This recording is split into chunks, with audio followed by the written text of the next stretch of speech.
हुन्छ। तपाईँहरू सबैलाई स्वागत प्रभु यीशुको नाममा। अनि साथै अब हामी यो समय चाहिँ एउटा भजन सुन्नेछौँ। भजनको लागि म यस समय हाम्रो मलेसियाबाट हुनुहुन्छ है एकदम जोडी उहाँहरू विनोद र मुनु, हाम्रो विनोद ब्रदर विनोद र मुनु सिस्टरलाई म यो समय दिन चाहे। उहाँहरूले यो समयलाई भजनको लागि समय लिन सक्नुहुन्छ। यहाँ सबैजनालाई हामी चाहिँ मलेसियाबाट है, अनि प्रभुलाई धन्यवाद भएको।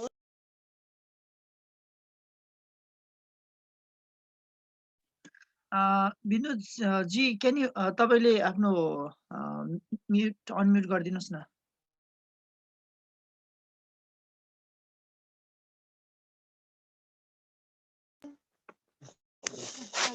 जय मसी फेरि पनि जय मसी यहाँहरू सबैजनालाई सुन्दै हुनुहुन्छ? अघि टच गरेको टच भएन रहेछ। यहाँहरू सबैजनालाई प्रभुले आशिष दिनुभएको होस्। अनि यो समय चाहिँ हामीलाई जुन भजन एउटा क्रुस बुझाउने समय दिनुभएको छ, विशेष गरी हाम्रो आदरणीय पास्टर लाजरस हाम्रो दाइलाई धेरै धेरै धन्यवाद यो समय दिनुभएको निम्ति। अनि सबै कुराबाट परमेश्वरको महिमा भएको होस्। अनि आउनुहोस् हामी यो समय एउटा भजन गाउनेछौँ। हामी यो भजनमा छैन, यो चाहिँ टाढा टाढा नजाऊ तिमी भन्ने भजन छ। अनि तपाईँहरूले सुन्नुभएको छ, कतिजनाले सुन्नुभएको छैन, तपाईँहरूले पनि गाउन सक्नुहुनेछ। अनि यो समय हामी यो भजनलाई हामी गाउनेछौँ। प्रभुको महिमा भएको होस्।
आफ्नो पापलाई नरकको कुण्डमा छोडी जीवनको लागि संसार छोडी आउँदैछु आफ्नो पापलाई नरकको कुण्डमा छोडी जीवनको लागि संसार छोडी आउँदैछु टाढा टाढा नजाऊ यसो धेरै धेरै टाढा तिमी हामी टाढा हुँदा लुच्छ यसोमा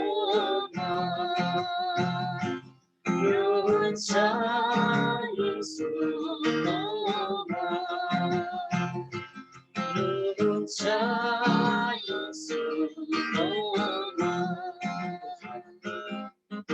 हालेलुया। हुन्छ यहाँ सबैजनालाई फेरि पनि जय मसीह। यस भजनबाट प्रभुको महिमा भएको होस्। हुन्छ यो समय फेरि पनि हाम्रो सञ्चालक दाजुलाई।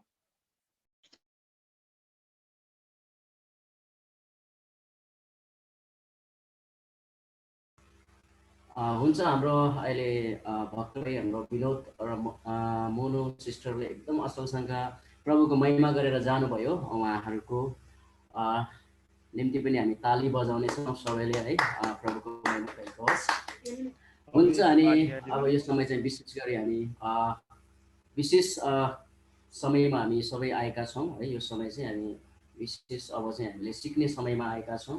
प्रभुको प्रशंसा भएको होस्। यो समयद्वारा पनि हामी अब वचनतिर हामी जानेछौँ। आजको पाठतिर है, पाठमा हामी सबै जानेछौँ।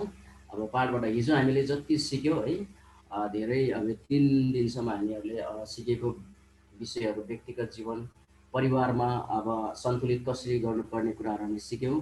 प्रभुको प्रशंसा भएको होस्। अनि साथै हामी दोस्रो दिनमा चाहिँ हामीले महिला र पुरुष बिच फरक अनि जुन समान भन्ने विषयमा पनि हामीले सिक्यौँ भने अब तेस्रो दिनमा वैवाहिक जीवनमा हामीले अपेक्षा गर्ने कुराहरू है, त्यो सबै सिक्न प्रभुले हामीलाई सहायता गर्नुभयो। साथै आज हामी वैवाहिक जीवनमा द्वन्द्व र समाधान कसरी, अब द्वन्द्व हुन्छ तर त्यसलाई समाधान कसरी हामीले गर्न सक्छ भन्ने विषयमा हामी सिक्न गइरहेका छौँ। यो समय प्रार्थनाको निम्ति हामी यो समय त्यो वचनको निम्ति हामी प्रार्थना गर्नेछौँ। यो समय प्रार्थनाको निम्ति म हामी श्री नवीन मगरज्यूलाई समय दिन चाहन्छु। उहाँले लिन सक्नुहुन्छ।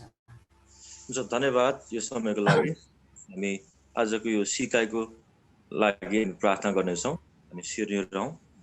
धन्यवाद प्रभु, आजको यो समय, आजको यो साँझको समयमा जसै हामी आज प्रभु तपाईँको छोराछोरीहरू एकसाथ भेला भएर जुन सिकाइको क्रममा छौँ प्रभु, म विशेष प्रार्थना गर्दछु तपाईँको छोराछोरीलाई, तपाईँको दास दासीलाई तपाईँ परमेश्वरले आज सिकाउनका लागि तपाईँको ज्ञान अनि बुद्धिले भर्नुभएको होस्। र हामी जति पनि छौँ प्रभु, आज हामीलाई पनि प्रभु तपाईँ परमेश्वरले हाम्रो दाम्पत्य जीवनमा, सम्बन्धमा प्रभु तपाईँ परमेश्वरले नयाँ आयामहरू देख्नका लागि प्रभु तपाईँले हामीलाई सहायता गर्नुभएको होस्। आजको सिकाइ प्रभु हाम्रो जीवनमा एउटा आशिषको रूपमा हुन सकेको होस्। र प्रभु तपाईँले हामीलाई हाम्रो सम्बन्धमा, हाम्रो दाम्पत्य जीवनमा प्रभु आजको यो प्रभु सिकाइबाट धेरै आशिष दिनुभएको होस्। तपाईँ परमेश्वरले चाहनुभएको परिवार हुनको निम्ति प्रभु तपाईँले हामीलाई आजको यो क्लास, आजको यो सिकाइ प्रभु तपाईँले प्रयोग गर्नुभएको होस्। फेरि पनि प्रभु तपाईँको छोराछोरीलाई तपाईँको हातमा राख्दछौँ। हामी प्रत्येकलाई तपाईँको हातमा राख्दछौँ। तपाईँको उपस्थितिमा आजको कार्यक्रम प्रभु आशिषमय हुन सकेका होस्। यीशु प्रभुको नाममा आमेन। धन्यवाद।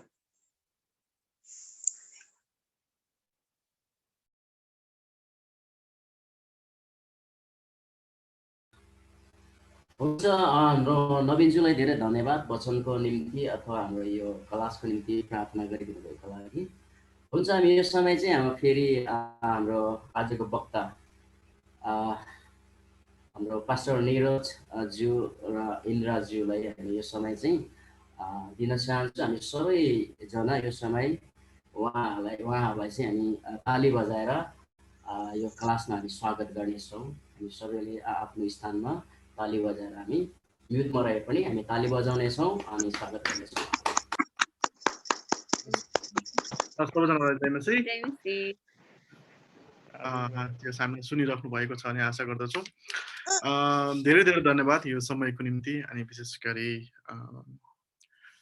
एनसिएफको लागि अनि यो समय दिनुभएको निम्ति हामी एलटिडीलाई पनि धन्यवाद दिन चाहन्छौँ।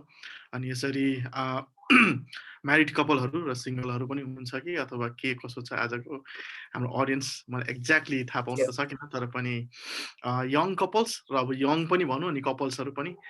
अनि अब म कसैलाई पनि पुरानो बिहा भएर बासी अथवा पुरानो भन्न मिल्दैन। हामी हरेक दिन वैवाहिक जीवनमा नयाँ नयाँ कुरोहरू सिकिरहेको हुन्छ, नयाँ कुरो आभास भइरहेको हुन्छ। त्यही भएर म चाहिँ सधैँ यङ कपल नै भन्न चाहन्छु सबैजनालाई।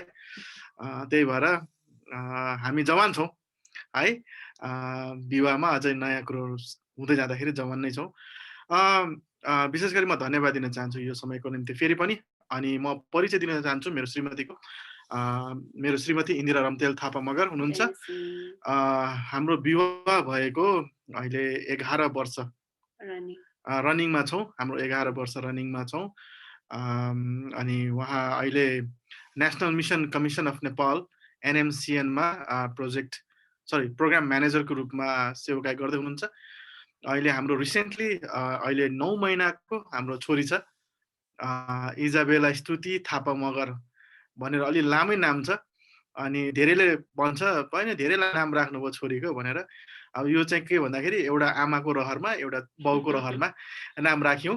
अब ठिकै छ, छोरीले 2 मिनट लगाउँछ इक्जाममा नाम लेख्दा, केही छैन। तर जोस् हामीहरूले जोस् धेरै वर्ष पश्चातमा हाम्रो नानी पनि भएको छ, त्यो एउटा कुरो भयो। अनि जोस् हामीहरूको वैवाहिक जीवनमा अनि यसरी नै अहिले हामीहरू विभिन्न तरिकाले अनि हाम्रो एलटिडी थ्रुबाट पनि हामी सिक्दै पनि हामी सिक्यौँ पनि र यो सिकाउने मौका पनि हामीले पाएका छौँ र आशा गर्छौँ आजको हाम्रो यो सिकाइबाट पनि हामी धेरै नै आशिषित हुनेछौँ। तपाईँहरू सबैलाई जय मसीह। अनि जसरी उहाँले मेरो परिचय दिनुभयो अनि म पनि उहाँको परिचय दिन चाहन्छु। मेरो श्रीमानको नाम निरज थापा मगर हुनुहुन्छ। अनि उहाँ चाहिँ कोइनेनियल लिडरसिप इन्स्टिट्युसनमा चाहिँ एज अ प्रिन्सिपलको रूपमा चाहिँ सेवाकाई गर्दै आइराख्नु भएको छ। त्यो बाहेक चाहिँ अब हामी यसरी नै वैवाहिक जीवनको बारेमा हामी सिकाउँदै होइन अनि तपाईँहरूबाट सिक्दै हामी यसरी नै हामी सेवाकाई गर्दै नै हाम्रो वैवाहिक जीवनमा हाम्रो परिवारमा चाहिँ हामी अगाडि बढिराखेका छौँ।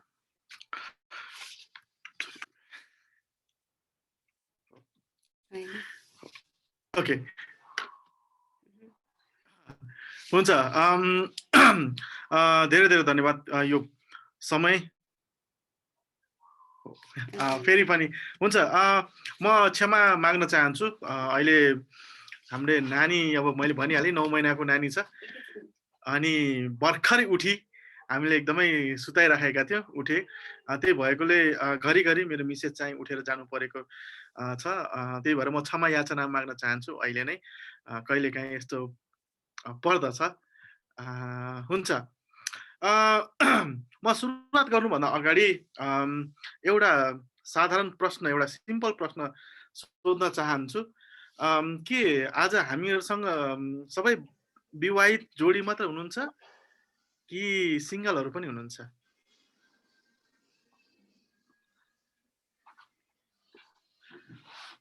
ल, मैले तपाईँलाई नै देखेर सोधेँ है यो प्रश्न। धन्यवाद। हुन्छ। ओके, अब अर्को मेरो प्रश्न, किनभने प्रश्नमा रमाइलो हुन्छ। हाम्रोमा यो सबैभन्दा यङ कपल अथवा भर्खरै विवाहित जोडी को हुनुहुन्छ होला? आज त तेस्रो कि चौथो दिन भइसक्यो, हजुरहरूलाई थाहा छ। अनि सबैभन्दा अब वैवाहिक जीवनमा पाएको होइन अथवा धेरै वैवाहिक जीवनमा पाएको नभनौँ, धेरै अग्रज यङ कपल भन्नु पर्ला, को हुनुहुन्छ? अनि कति वर्ष भयो र त्यो एउटा जान्न चाहे। मिल्छ भने अनम्युट गरेर भनिदिनुहोस्। हुन्छ, यहाँहरू सबैजनालाई जय मसीह। जयमसी मलेसिया थियो अनि हाम्रो विवाह भएको अहिले 1 वर्ष 6 महिना हुँदैछ। ए हजुर हुन्छ धन्यवाद। जय मसी सबैलाई। जयमसी हामीले चाहिँ बिहे गरेको भर्खर 2 महिना मात्रै हुँदैछ। 2 महिना माघ यो 25 गतेले 2 महिना हुन्छ। 2 महिनाले जित्यो। हजुर।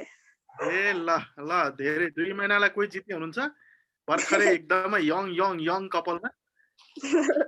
हजुर। ल हुनुहुन्न भने अब सिनियर यङ कपलमा को हुनुहुन्छ?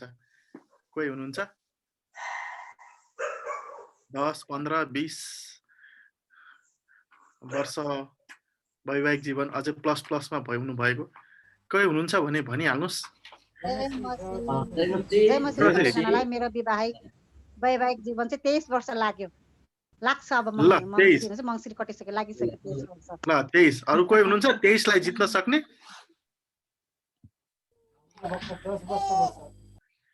ए ल 23 लाई जित्न सक्नु हुँदैन भने ठिकै छ। एकजनालाई हामीले यसरी नै सोधेका थियौं अनि उहाँले चाहिँ के भन्नुभयो भने हामीहरूको वैवाहिक जीवन विवाह भएको त कति भर्खरको मान्छे तर 20 वर्ष भइसक्यो विवाह गरेको भन्छ। म त अचम्मै लाग्यो कसरी भयो भन्छ। मेरो 10 वर्ष मेरो श्रीमतीको 10 वर्षले 20 वर्ष पुग्यो भन्नुहुन्थे। हामी त्यस्तो प्रकारका जोडी त हैनौं। हुन्छ हामी आजको सेसनलाई हामी सुरुवात गरिहाल्नेछौँ। आज हामीहरूलाई दिएको सेसन चाहिँ वैवाहिक जीवनमा द्वन्द र समाधान भन्ने कुरो हो। यो चाहिँ हामीहरूको वैवाहिक जीवनमा एकदमै महत्त्वपूर्ण कुरो पाटो हो। यो सिक्नु पर्दछ।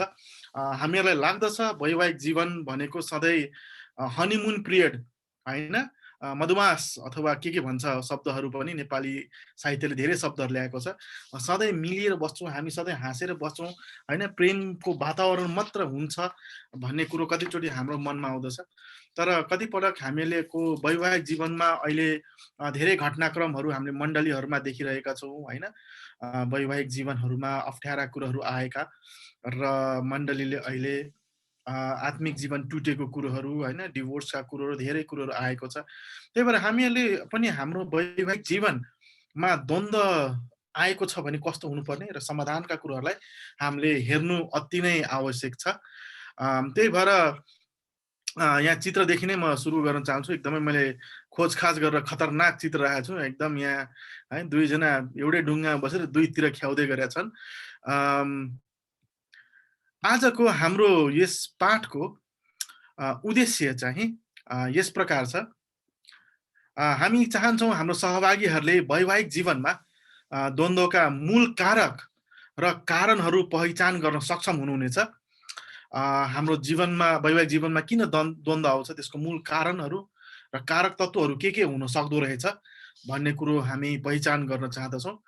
अनि त्यसै गरिकन हामी चाहँदछौँ हाम्रो आजको सहभागीहरूले वैवाहिक जीवनमा आउने समस्या र द्वन्द्वलाई रचनात्मक तरिकाले समाधान गर्न सक्षम हुनुहोस्। कतिपटक हामीहरूलाई यो समाधान गर्न नआएको कारणले गर्दा पनि हामीहरूमा कहिलेकाहीँ तिक्तताका कुराहरू अनि अप्ठ्यारा कुराहरू मनमा रहिरहेका कुराहरू पनि हुन सक्दछ। त्यही भएर हामीहरूले विचार गर्नुपर्दछ। अनि त्यही भएर हाम्रो यही चाहँदछौँ कि हाम्रो पाठको उद्देश्य चाहिँ आज हामी यो कुराहरू चाहिँ जान्न सकौँ, सिक्न सकौँ, बुझ्न सकौँ र जीवनमा हाम्रो वैवाहिक जीवनमा अबको उपरान्त आजको दिन पश्चात अझै यसलाई प्रभावकारी रूपमा प्रयोग गर्न सकौँ। हुन्छ, अब म हजुरहरूलाई प्रश्न पनि सोध्न चाहन्छु, किनभने एकजनाले मात्र अब कहिलेकाहीँ यो जुम भन्ने कुरो यो इन्टरनेट कुन बेला थाहा हुँदैन रहेछ। कतिचोटि क्लास लिँदा एक्लै पनि बोलिरहेको हुँदो रहेछ क्या, अनि थाहा हुँदैन। उता पारिपट्टि त मेरो आफ्नो इन्टरनेट कनेक्ट नै कटेर पनि एक्लै बोलिरहेको हुन्छ। त्यही भएर हजुरहरूको विचारमा है सबैजनाले यसो सबैजना त नगरौँ, अब 2-3 जनाले यसो विचारमा आफ्नो भन्नुहोस्। तपाईँहरूको विचारमा यो द्वन्द्व भनेको के हो है? द्वन्द्व भनेको के हो या तपाईँले द्वन्द्वलाई कसरी बुझ्नुहुन्छ? तपाईँको बुझाइलाई अलिकति व्याख्या गरिदिनुहोस् न। हुन्छ? कसले जानुहुन्छ? 3-4 जनाले आफ्नो बुझाइलाई एउटै खालको आयो भन्ने नभन्दा हजुर कसले भन्दै हुनुहुन्छ?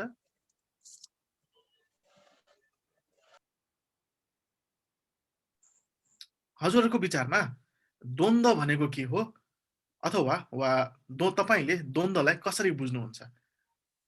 यसको परिभाषा तपाईलाई थाहा भएको अनुसारमा के हुन सक्दछ? यो द्वन्द्व भनेको चाहिँ यो मतभेद जस्तै हो, कन्फ्लिक्ट। अनि द्वन्द्व चाहिँ विशेष गरी अब विचारको द्वन्द्व, शारीरिक द्वन्द्व पनि हुन्छ। ओके, हुन्छ, हस्, धन्यवाद। अरु कसैले यसमा अझै थप गर्न चाहनुहुन्छ कि?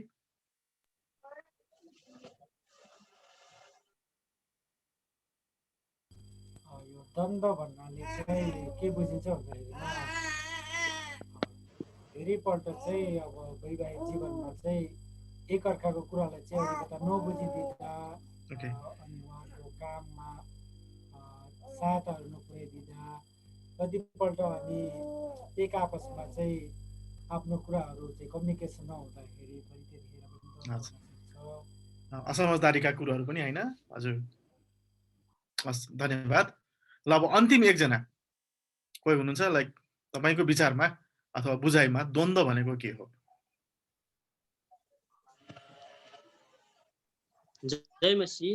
हजुर, जय मसी। एउटा घमण्ड पनि हो, घमण्डले नै द्वन्द्व जस्तो लाग्छ। घमण्ड अनि एकतालाई नबुझ्नु, बेमेलता, त्यस्तै एउटा मेलमिलाप नहुनु, त्यही लाग्छ मेरो विचारमा चाहिँ।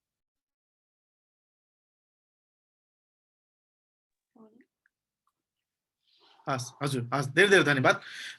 हुन्छ, यो अहिले हामीले यसो कतिचोटि अहिले परिभाषाका कुरोहरू गऱ्यौँ, मैले द्वन्द्व भनेको के हो भन्ने कुरोमा।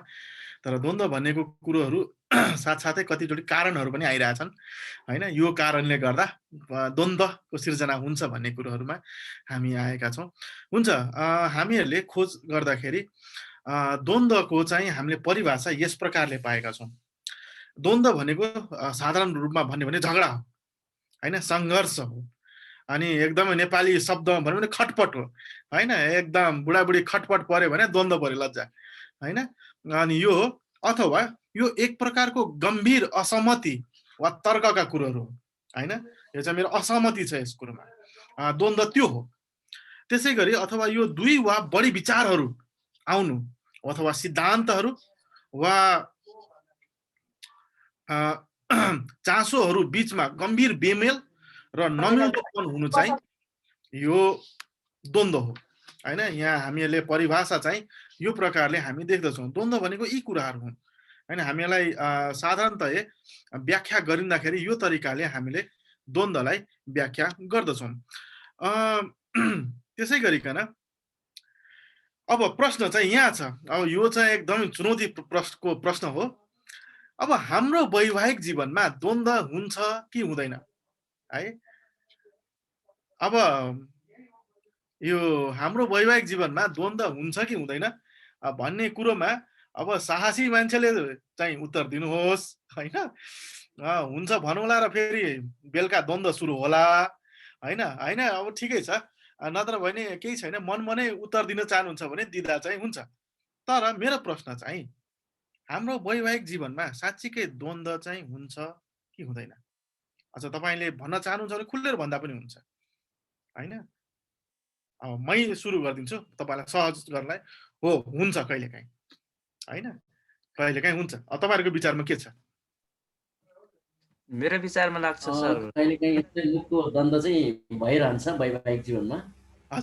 हाम्रो पक्कै पनि हातको द्वन्द्व अथवा खुट्टाको द्वन्द्व नहोला, तर मुखको है कहिलेकाहीँ भइरहन्छ। हजुर, धन्यवाद। अरु कसले पनि एकजना भन्दै हुनुहुन्थ्यो? मेरो विचारमा लाग्छ सर, द्वन्द्व चाहिँ हुन्छ सर। हजुर, द्वन्द्वबाट पनि कुनै कुरा सकारात्मक कुरा लगिन्छ भने कुनै कुरा पनि नकारात्मक कुरा पनि लगिन्छ। द्वन्द्वबाट धेरै समस्या भने धेरै कुराको समाधान पनि हुन सक्छ। हजुर, हस् हस् हस्, धेरै धेरै धन्यवाद। हुन्छ, यहाँ कतिजनाले च्याटमा पनि लेखिसक्नु भएको छ, हुन्छ हैन? हो, कहिलेकाहीँ द्वन्द्व हुन्छ, तर हाम्रो सोमनाथजीले भन्नुभएको कुरा एकदमै रमाइलोसँगले उहाँले एकदम मजाले भन्नुभयो। हो, विचारको द्वन्द्व बोलीको द्वन्द्व हुन्छ, तर यही फोटोको जस्तो द्वन्द्व चाहिँ हुँदैन होइन। एउटाले जे भेट्यो त्यसैले होइन। कहिलेकाहीँ हुन्छ नि, एकजनाले भन्थे पहिलो उपहार के पाउनु भयो भन्दाखेरि उडिरहेको चप्पल भन्थ्यो होइन। अनि के भनेको त उडिरहेको चप्पल भनेको त झटारो फालेको रहेछ म त चप्पल कसरी उड्यो भन्थेँ होइन। त्यो भन्नुको मतलब चाहिँ अब हामीहरूको क्रिस्चियन परिवारमा हुन त अहिले हामीले भन्नु त भनेका छौँ हाम्रो बोलीको अथवा व्यवहारको अथवा विचारको द्वन्द्वहरू हुन्छ, तर कतिपटक हाम्रो द्वन्द्वहरू चाहिँ यस प्रकारको द्वन्द्व पनि हुन्छ होइन। अनि हामीले यो कुरोलाई नकार्न सक्दैनौँ होइन। हामीहरूले विचार हाम्रो बोलीको द्वन्द्व भन्दा भन्दै पनि कतिपटक अइसाई र इसाईमा फरक हुँदैन होइन। कतिपटक चाहिँ हामीहरूको द्वन्द्व पनि यो तरिकाको द्वन्द्वमा पनि परिवर्तन हुन सक्छ, अथवा यो प्रकारको द्वन्द्व पनि हुन सक्ने प्रकारको हाम्रो वैवाहिक जीवन अथवा वैवाहिक परिवारहरू पनि हुन सक्दछ है। आशा गरौँ हामीमा यो छैन, अथवा हामी यहाँ पार्टिसिपेट हुनेहरूमा यो कुरो छैन होला। अनि हामी यही प्रार्थना गरौँ कि आउने दिनहरूमा पनि यस्तो नहोस् र हामी अझै राम्रो सरसल्लाह दिएर यो तरिकामा जानु नपरोस्। हाम्रो वैवाहिक जीवनमा अवश्य पनि द्वन्द्व हुन्छ र हामीले भन्नु पर्दाखेरि हामी के शिक्षा पनि दिन चाहन्छु भने वैवाहिक जीवनमा द्वन्द्व भनेको चाहिँ फेरि सामान्य हो होइन। हामीले यो कुरोलाई चाहिँ के गर्नुपर्छ, अपेक्षा गर्नुपर्छ हो। वैवाहिक जीवनमा द्वन्द्व हुन्छ। हाम्रो सुरुमा हाम्रो जेम्सले प्रार्थना गर्नु हुँदाखेरि पनि भन्नुभएको थियो एउटा हामीले भनाइ नै छ नि, कहिलेकाहीँ सँगै सुत्दाखेरि कुइना ठोकिन्छ, खुट्टा लाग्छ होइन। अनि कहिलेकाहीँ हो वैवाहिक जीवनमा पनि हामीहरूको सँगसँगैको यात्रामा कहिलेकाहीँ विचारहरूको मतभेदहरू हुन सक्ला। अनि कहिलेकाहीँ अन्य कुरोहरूले पनि हामीहरूलाई के भन्छ प्रभाव पारेको कारणले गर्दा विचारहरू अरू कुरो पनि फरक परेको कारणले हाम्रो विचारको द्वन्द्व अरू कुनै कुरोहरूमा आउन सक्दछ। र हामीहरूले चाहिँ हो मेरो वैवाहिक जीवनमा चाहिँ यो कहिले पनि हुँदैन भन्न चाहिँ मिल्दैन र सक्दैन। त्यही भएर हामीले यो गर्नुपर्छ कि हो यो चाहिँ हुँदो रहेछ, किनभने त्यो अपेक्षा गर्यो भने हामीले चाहिँ कुरोलाई सकारात्मक तरिकाले विचार गर्न सक्छौँ र समाधान गर्नलाई यसले धेरै मद्दत पनि हामीलाई पुर्याउँदछ। त्यही भएर कसैले पनि यो नभन्नुहोस् कि ओहो मैले विवाह गरेँ र मेरो द्वन्द्व हुँदैन है।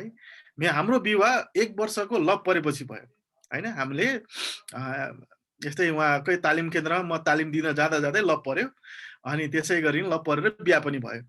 अब 1 वर्षमा लभ परेर बिहा गर्दाखेरि त मलाई त सधैँ लभ मात्र पर्छ जस्तो लाग्थ्यो, तर बिस्तारै सँगै बस्दाखेरि भन्यौँ नि, अनि कतिवटा कुरोहरूबाट विचारहरू फरक हुन थाल्यो। जस्तै उदाहरणको लागि तपाईँले याद गर्नुभएको छ कतिजना हामीहरू घरमा ब्रस सबैले गर्छौँ, ब्रसको टुथपेस्टलाई हामीले कसरी निचार्छौँ याद गर्नुभएको छ? कसैले हुन्छ ट्युबलाई तलबाट यसो थिच्दै निचार्दै जानुहुन्छ माथि होइन, तर कतिजना हुन्छ बिचमा प्याचक्क थिच्नेहरू पनि हुन्छ, याद गर्नुभएको छ? अनि विचार मिल्दैन होइन। जस्तै म र मेरो श्रीमतीको यसमा विचार मिल्दैन। म ट्युब तलबाट थिच्दै जान्छु होइन, अनि मेरो श्रीमतीले प्याचक्क थिचिदिन्छ। अनि म भन्छ किन यो थिचेको? उसले भन्छ टुथपेस्ट निक्लिनु पर्ने ठुलो कुरो होइन र। म भन्छु तलबाट गयो भने धेरै के भन्छ बच्छ अथवा यसले किफायती हुन्छ भन्ने कुरो। विचार मिल्दैन नि होइन।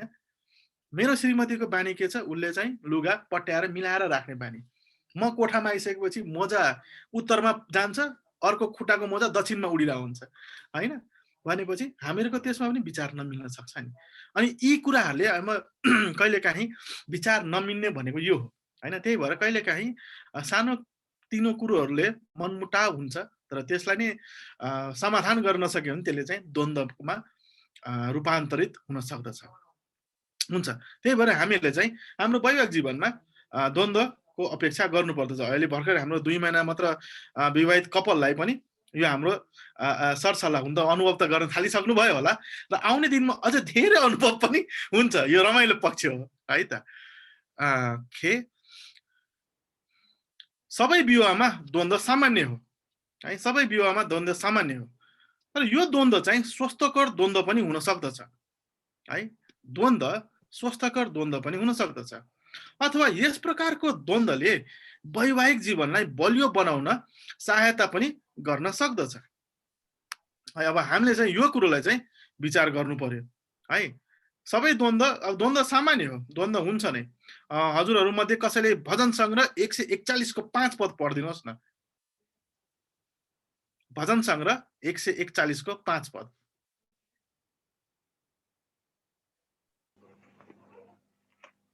सबै विवाहमा होइन, भजन सङ्ग्रह 141 को 5 बाइबलबाट पढिदिनु पर्यो। धर्मी मानिसले मलाई हकारुन्, त्यो त मेरो निम्ति दया हुनेछ। तिनले मलाई हप्काउन्, त्यो मेरो शिरको निम्ति तेल हुनेछ। मेरो शिरले त्यो इन्कार गर्ने छैन, तापनि मेरो प्रार्थना सधैँ कुकर्मीहरूका विरुद्ध हुन्छ। ओके, यहाँ चाहिँ अब हामीले हुन त यो वैवाहिक जीवनको पद त होइन, तर यहाँ चाहिँ के छ भने कराएको अथवा गाली गरेको हप्किदिएको कुरोलाई पनि उसले के भन्छ, यो सिखको कुरो हो होइन। योलाई चाहिँ मैले के छ आत्मसात गर्नुपर्छ, यो मेरै लागि हो होइन, मेरै राम्रो के छ रिजल्टको लागि होइन, परिणामको निम्ति होइन, मेरै असल कुरोको निम्ति यो मैले के गर्छ कसैबाट यो गाली खाएको होइन, एउटा नेपालीमा भनौँ गाली खाएको भने जस्तै। त्यही भएर कति पटक चाहिँ हामीले यो द्वन्द्वलाई पनि स्वस्थकर द्वन्द्व बनाउन सक्दछौँ होइन।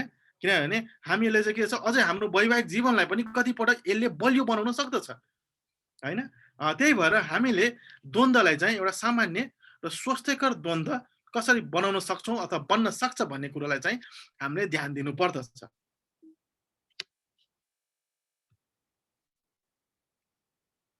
ल यो चित्र चाहिँ ढिलो ढिलो आएछ, ल ठिकै छ।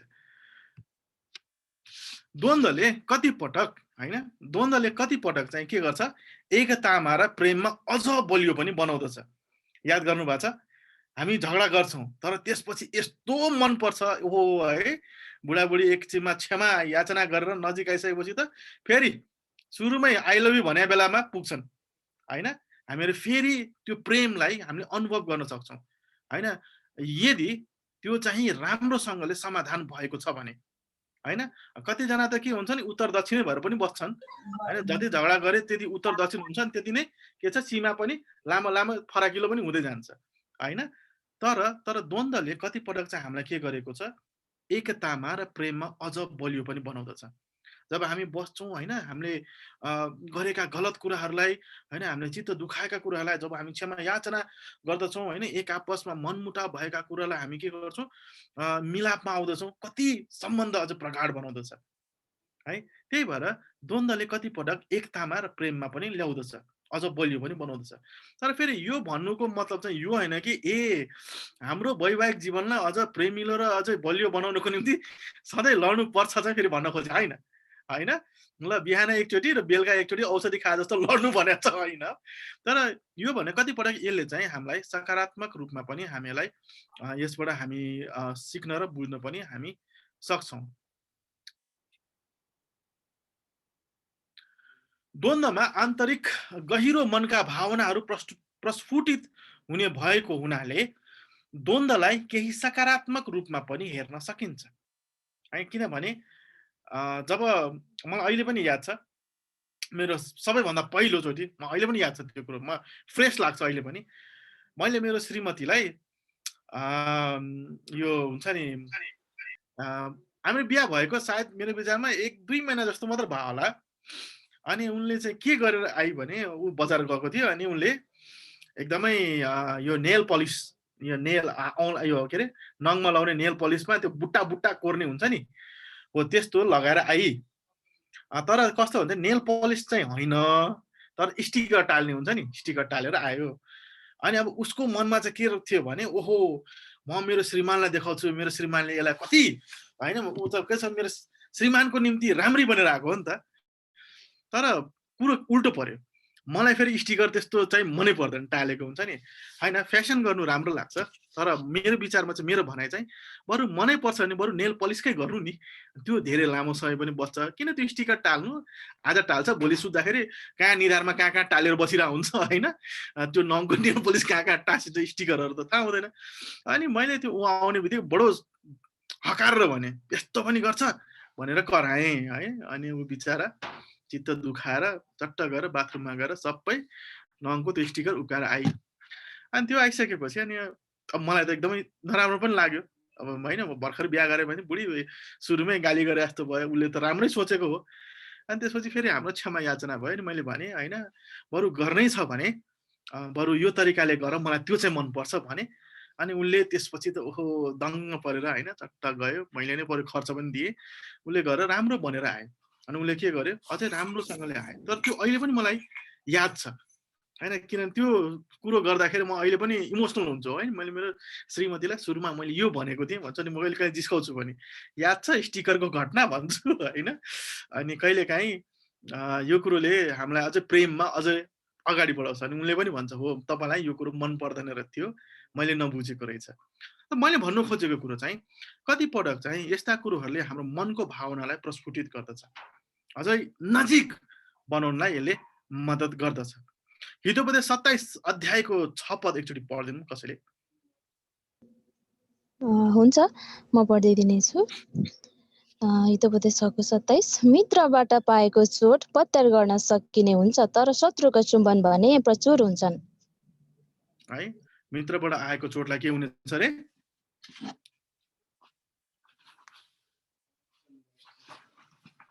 है कसैले पढिदिनु भएको थियो? मैले सोधेँ। पत्यार गर्न सकिने हुन्छ। हजुर, पत्यार गर्न सकिने हुन्छ है। हस्, धन्यवाद। एक हिसाबले हामी हेर्ने हो भने मित्रबाट होइन अथवा नजिकको मान्छेबाट आएको चोटलाई के हुन्छ, हामीले पत्यार गर्न सक्छौँ अथवा यसलाई लिन सक्छौँ है।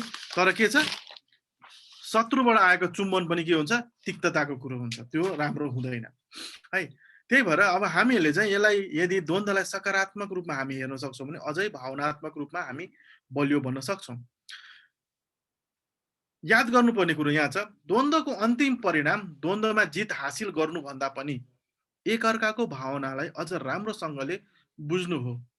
यसमा मैले जिते वा तिमीले जित्यो भन्नुभन्दा पनि हामीले जित्यौँ भन्ने कुरा चाहिँ के छ, महत्त्वपूर्ण छ है।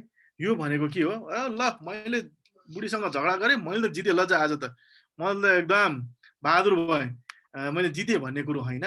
तर यो भनेको चाहिँ कस्तो हो भन्दाखेरि हामीहरू होइन के छ, सबै दुईजनाले नै मिलेर जित्यौँ होइन। हाम्रो यो सङ्घर्षलाई हामीले जित्यौँ अथवा यो अप्ठ्यारो कुरोलाई हामीले जित्यौँ भन्नु चाहिँ सबैभन्दा ठुलो कुरो है त।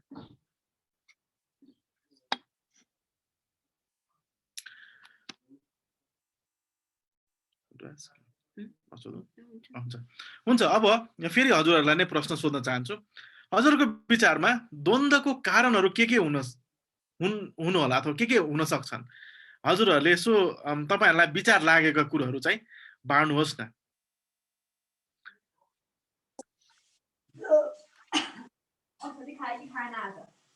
हजुरहरूको विचारमा द्वन्द्व भनेको चाहिँ द्वन्द्वका कारणहरू चाहिँ के हुन सक्छन्?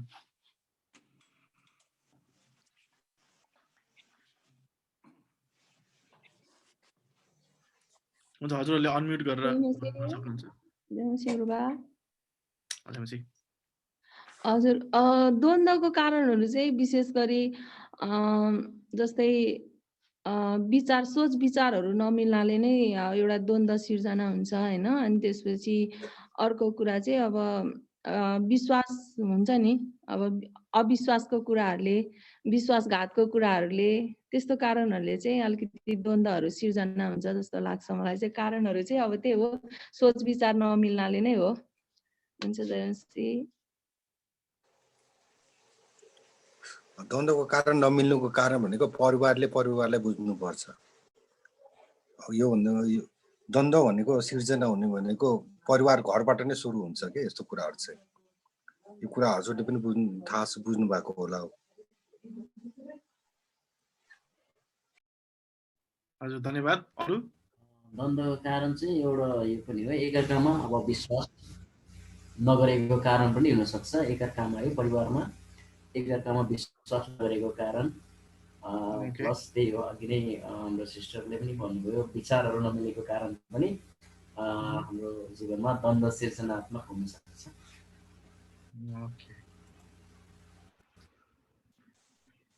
जेम्सी, अनि द्वन्द्वको कारण चाहिँ इच्छा एकअर्कालाई को इच्छा नबुझ्नु पनि द्वन्द्व हुन्छ। अनि त्यसपछि अविश्वास भनिसक्नु भएको छ, अविश्वासको कारण पनि द्वन्द्व हुन्छ र द्वन्द्वको कारण एउटा आर्थिक कारण पनि हो। अब आर्थिक कारणले पनि हाम्रो जीवनमा द्वन्द्व हुन्छ। जय मसीह हजुरहरू सबैजनालाई। हजुर। द्वन्द्वको कारण चाहिँ मेरो विचारमा अस्ति भर्खरै हामीले सुन्यौँ, धेरै ठुलो अपेक्षा गर्यौँ भने जुन चाहिँ अपेक्षा हाम्रो हस्बेन्डले वा वाइफले चाहिँ पुरा गर्न सक्नुहुन्न भने त्यस्तो अपेक्षा गर्यो भने चाहिँ द्वन्द्व सुरु हुन्छ। त्यसैले जुन कुरा अपेक्षा गर्दाखेरि पुरा गर्न सक्नुहुन्छ त्यस्तो प्रकारको अपेक्षा चाहिँ हामीले राख्नुपर्छ। धन्यवाद हजुरलाई। ल हुन्छ। अब यहाँ हाम्रो पनि ल हामीहरूको तर्फबाट चाहिँ अब हामी भन्न चाहन्छौँ द्वन्द्वका कतिवटा कारणहरू चाहिँ आर्थिक कुराहरू पनि हुन्छ है। यहाँ केही हामीले पहिचानहरू गरेका छौँ, हजुरहरूले भन्नुभएको पनि कतिवटा यसमा पर्दछ। तर एउटा केही चाहिँ यस प्रकार छ, द्वन्द्वका केही कारणहरूमध्ये चाहिँ एक चाहिँ आर्थिक कुराहरू पनि। अब यो आर्थिक कुरा चाहिँ कस्तो हुनसक्छ भने कति खर्च गर्ने, हामीहरूको कतिवटाको खर्च गर्ने बानी हुन्छ, कतिजना बचत गर्ने बानी हुन्छ भने कसैको खर्च गर्ने बानी हुन्छ, कतिवटा अनावश्यक कुराहरूमा खर्च गरेको कारणले गर्दा पनि त्यस्तो हुनेहरू चाहिँ हुँदछ है। अनि त्यही भएर चाहिँ अब यो आर्थिक कुराहरूमा कति हामीले सेभिङ गर्न सक्ने अथवा पैसालाई कसरी हामीले प्रयोग गर्छ भन्ने कुरोले पनि हामीलाई यो द्वन्द्वको सिर्जना गर्दछ। अब यो दोस्रो कुरो चाहिँ हामीले त्यति धेरै कुरो गर्दैनौँ यसको विषयमा चाहिँ है। यौन जीवनको कुरोलाई चाहिँ हामीले अलिकति नेपाली समाजले यसलाई अलिकति लुकाइरहेका छौँ। आशा गर्दछु हामीले यो सिकाएर पनि हामी नकारात्मक बन्न चाहँदैनौँ। तर यौनका कुरोहरूले पनि कतिवटा चाहिँ यौन जीवन अथवा यौनका चाहनाहरू पूर्ति नभएको कारणले गर्दा पनि होइन श्रीमान श्रीमतीमा द्वन्द्व हुने अथवा समझदारी बिना नै यौनका कुराहरू हुँदाखेरि पनि श्रीमान श्रीमतीमा द्वन्द्वको सृजना भएका कुराहरू हामी देख्न सक्छौँ, थाहा गर्न सक्छौँ है। अनि हाम्रो नेपाली समाज अथवा हाम्रो मण्डलीका कति हामी अहिले पनि यो यौनका कुराहरू गर्न त्यति मन पराउँदैन अथवा यसलाई हामीले नकारात्मक रूपमा हेर्दछौँ। तर यो कुरोले पनि धेरैचोटि द्वन्द्व र वैवाहिक जीवन टुटेका कुरोहरू पनि हामी देख्न सक्छौँ। त्यही भएर केही कारणहरू चाहिँ यो यौन जीवनको कुरा पनि एकदमै महत्त्वपूर्ण छ।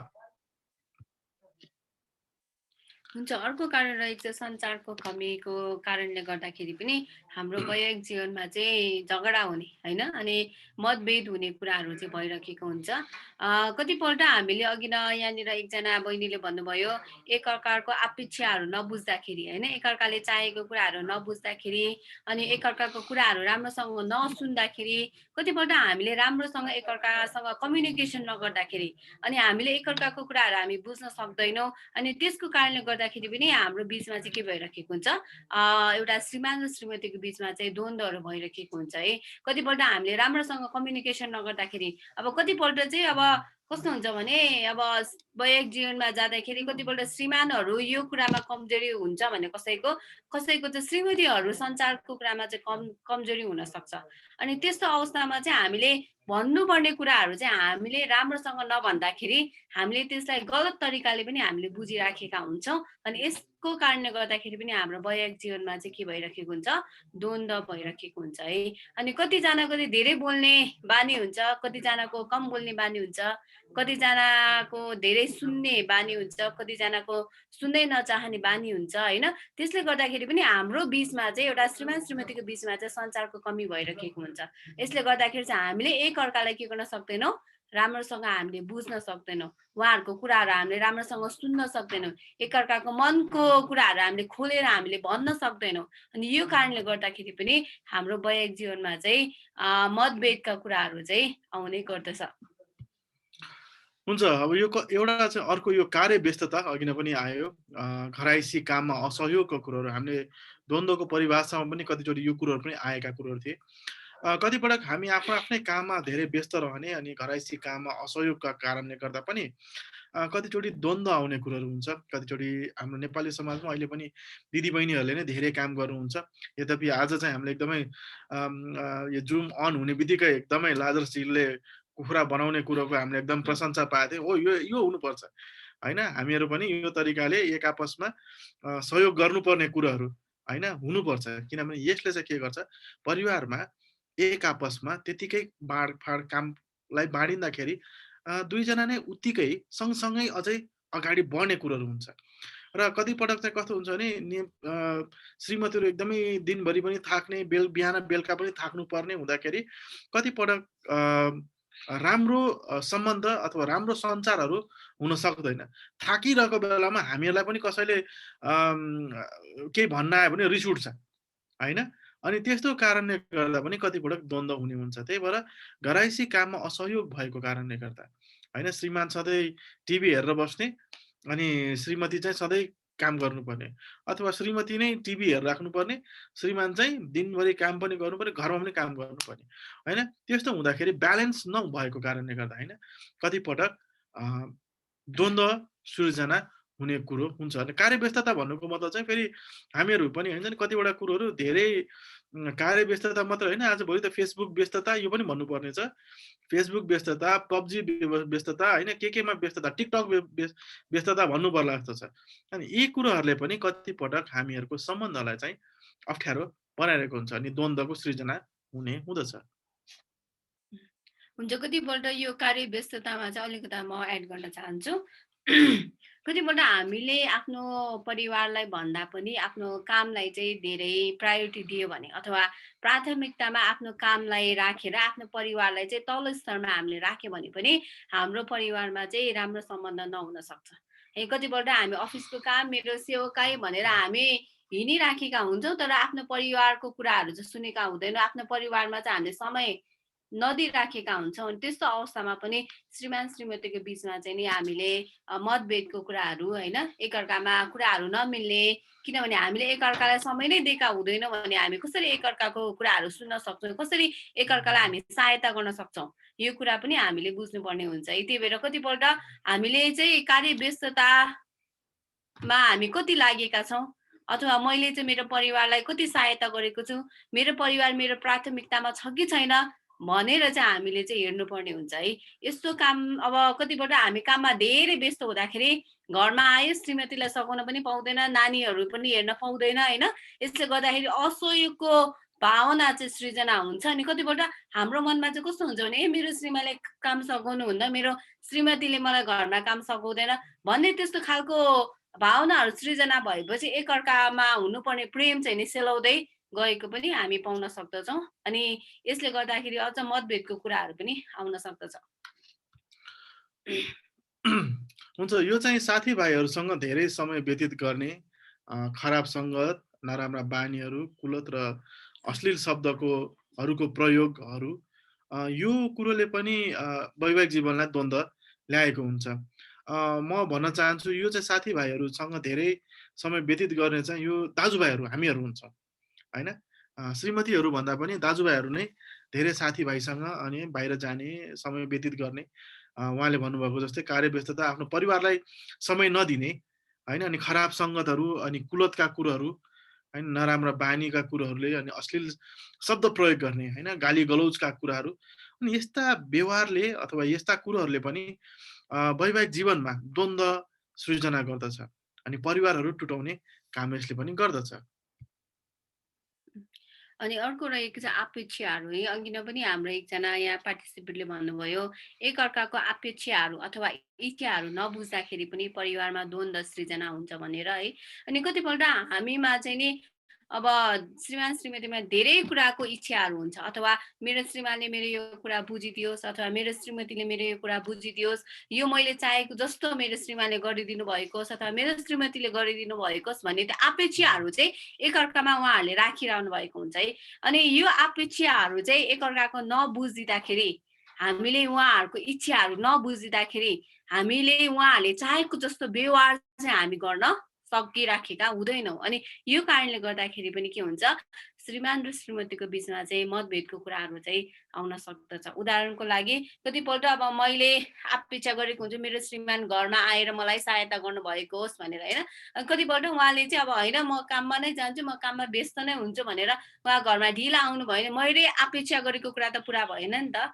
अनि यो कारणले गर्दाखेरि चाहिँ मलाई मनमा चाहिँ के आउँछ, तिक्ततापन आउँछ। अनि त्यसको कारणले गर्दाखेरि चाहिँ अब मैले उहाँसँग राम्रोसँग बोल्न पनि सक्दिनँ, होइन।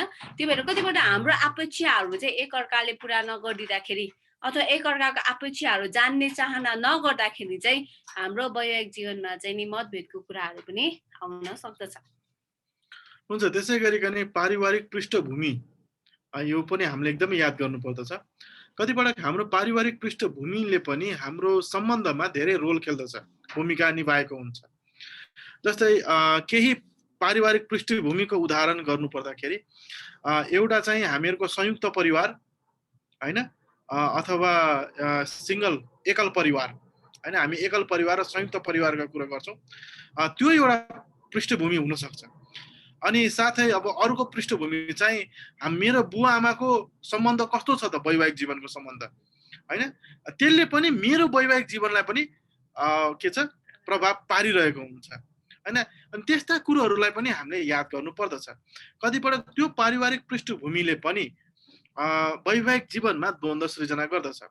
उदाहरणको लागि हामी दुईजना, है, म संयुक्त परिवारमा हुर्केको मान्छे, मेरो श्रीमती एकल परिवारमा हुर्केको मान्छे। अनि सुरुमा हामीलाई एडजस्ट गर्न अलिकति गाह्रो हुन्थ्यो, किनभने म जे पनि गर्ने थिएँ संयुक्त परिवारमा गर्न चाहन्थेँ। तर मेरो श्रीमती चाहिँ एकल परिवारमा हुर्केकोले उनीहरूको परिवारमा 5 जना संख्या हो। मेरो संयुक्त परिवारमा एकैचोटि भोज गर्नु पर्यो भने नि क्याटरिङ गर्नु पर्ला जस्तो, होइन। मिनिमम थोरै भेला भएको नि 65 जना, होइन। अनि अब त्यही हो नि, अब हामीले चाहिँ कस्तो हुन्छ नि, ल अब बुहारले गर्नु पर्यो भन्यो भने के हुन्थ्यो होला त, उसले 5 जनाको लागि मात्र खाना बनाइरहेको बानी 65 जनालाई बनाउनु पर्यो भने के हुन्थ्यो होला, होइन।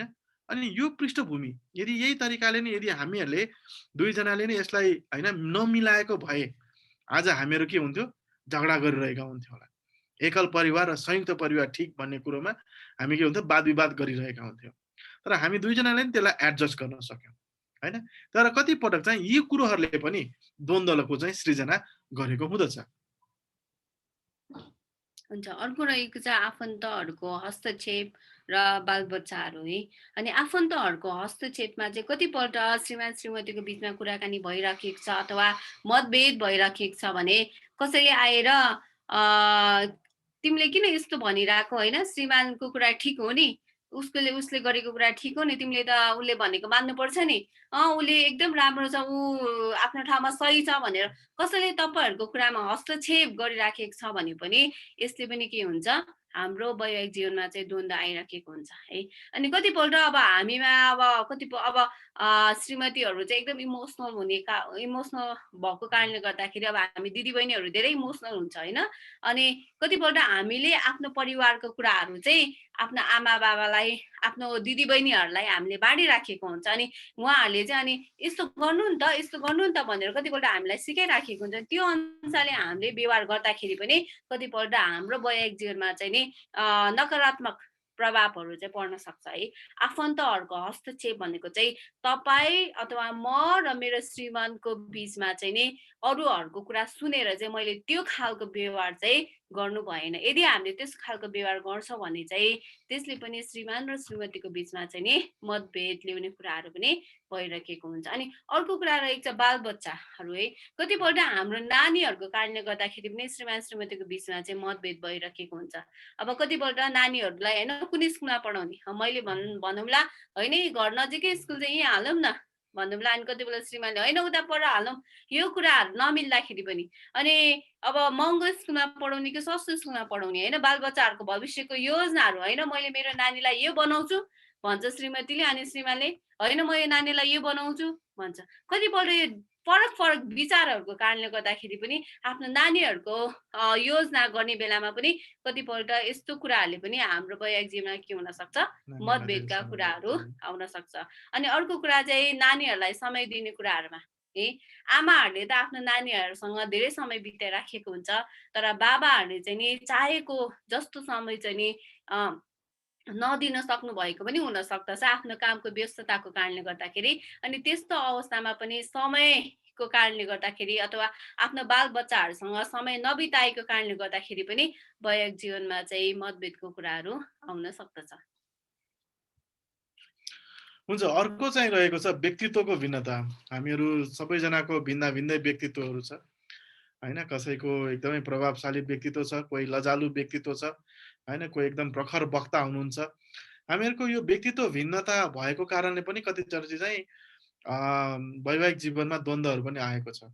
जस्तै कति एउटा उदाहरणको लागि मात्र भन्न चाहन्छु, कसैको श्रीमान एकदमै लजालु हुन्छ तर श्रीमती चाहिँ के हुन्छ एकदम पिपल पर्सन होइन, उहाँ चाहिँ मान्छेहरूसँग एकदमै घुलमिल भएर बस्न सक्ने। तर कहीँ चाहिँ त्यही श्रीमती एकदमै लजालु प्रकारको हुन्छ भने श्रीमती एकदमै मान्छेको भिडहरूमा रमाउने खालको। अनि त्यही अब कहिलेकाहीँ हुन्छ नि, कतै जाँदाखेरि होइन कुरो नमिल्दाखेरि नमानिदिँदाखेरि गइदिउँ न जाउँ न भन्दाखेरि त्यो नमानेको कारणहरूले गर्दा पनि कति पटक चाहिँ यो वैवाहिक जीवनमा द्वन्द्वहरू आउँदछ। त्यही भएर हामीले चाहिँ यो कुरोहरूलाई चाहिँ स्वीकार गर्न सक्नु पर्दछ कि हो म भिन्दै व्यक्तित्वको हुँ अथवा उहाँ भिन्दै व्यक्तित्वको हुनुहुन्छ। हुन्छ, अर्को पनि विश्वासमा भिन्नता है। कतिपल्ट चाहिँ हामीले गर्ने विश्वासमा भिन्नता भएको कारणले गर्दाखेरि पनि हाम्रो वैवाहिक जीवनमा चाहिँ मतभेद आउन सक्छ। अब यसमा चाहिँ कस्तो हुन सक्छ भने अब म क्रिस्चियन परिवारबाट छु भने अनि अब हाम्रो श्रीमान अथवा हाम्रो जोडी चाहिँ नि नन क्रिस्चियन परिवारबाट हुनुहुन्छ भने त्यस्तो खालको भिन्नताको कारणले गर्दाखेरि पनि के हुन सक्छ, हाम्रो वैवाहिक जीवनमा चाहिँ विचारहरू नमिल्न सक्छ।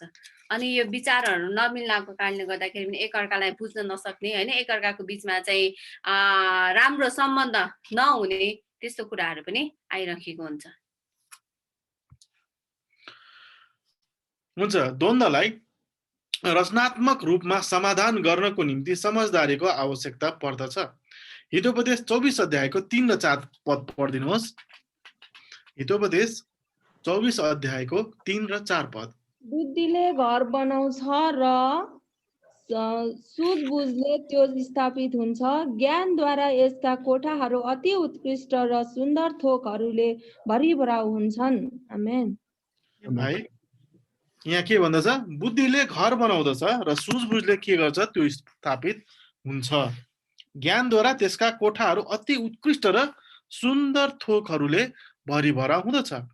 भन्नुको मतलब चाहिँ द्वन्द्वलाई यदि हामी रचनात्मक तरिकाले समाधान गर्नको निम्ति समझदारीको आवश्यकता पर्दछ। यदि हामी जति समझदारी रूपले गर्दछौँ त्यति नै हाम्रो वैवाहिक जीवन असल हुन सक्दछ होइन, अझै सुन्दर हामी बन्न सक्दछौँ होइन, मानिसहरूको निम्ति गवाहीपूर्ण हामी बनाउन सक्दछौँ। तपाईहरूले आफ्नो वैवाहिक जीवनमा द्वन्द्वलाई कुन प्रकारले समाधान गर्दै आउनु भएको छ? हुन त यो हामीले समूहमा सोचेका थियौँ, तर मिल्छ भने हामीले एक दुई परिवारले हामी यसै पनि बाँडौँ। तपाईहरूको विचारमा तपाईहरूले आफ्नो वैवाहिक जीवनमा द्वन्द्वलाई कुन प्रकारले समाधान गर्दै आउनु भएको छ? तपाईहरू सरसल्लाह गर्नुहुन्छ, प्रार्थना गर्नुहुन्छ, अब के हातले प्रार्थना गर्छ होइन, हातहरूले खुट्टाहरूले प्रार्थना गर्छ अथवा त्यसले समझदारीमा ल्याउँदछ? हजुरहरूको विचारमा हजुरहरूले द्वन्द्वलाई कुन तरिकाले समाधान गर्नुहुन्छ अथवा गर्दै आइराख्नु भएको छ?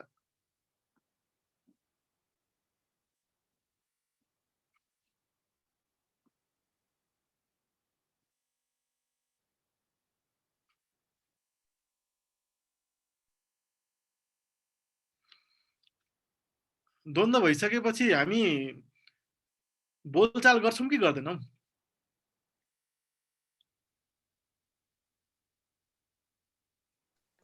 बडो गाह्रो हुन्छ। ओके,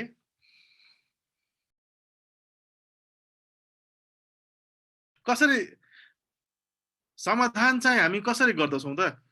नबोलिकनै 2-3 दिनसम्म नबोलिकनै हो कि अथवा कुन तरिकाले हाम्रो द्वन्द्वहरू समाधान भएका छन् अहिलेसम्म? नबोलिकन त होइन, हामी त तुरुन्तै बोलिहाल्छौँ।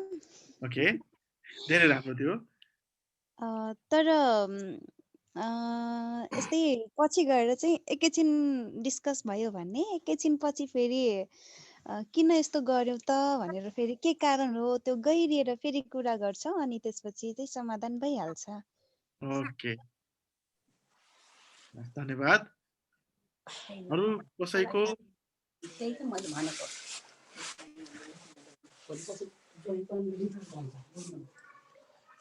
एकजनाले रिसायो भने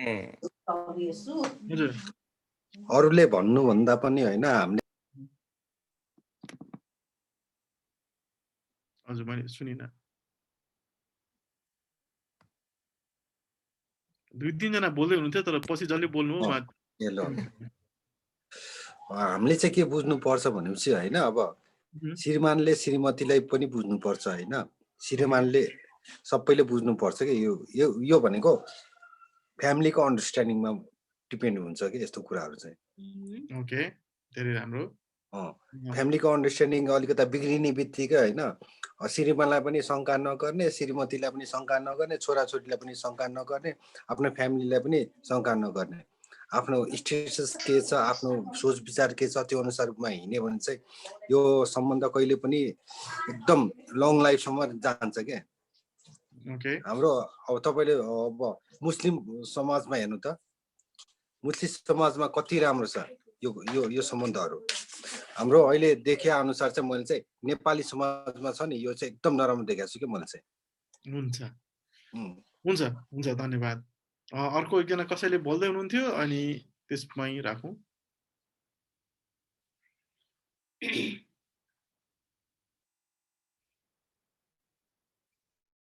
हुन्छ, त्यसो धेरै धेरै धन्यवाद। हामीहरूले कसैले बोल्न लाग्नु भएको थियो, माफ गर्नु होला मैले धेरै ग्याप भयो। अब द्वन्द्व नहुने परिवार त कोही पनि हुँदैन होला, तर द्वन्द्व हुन्छ।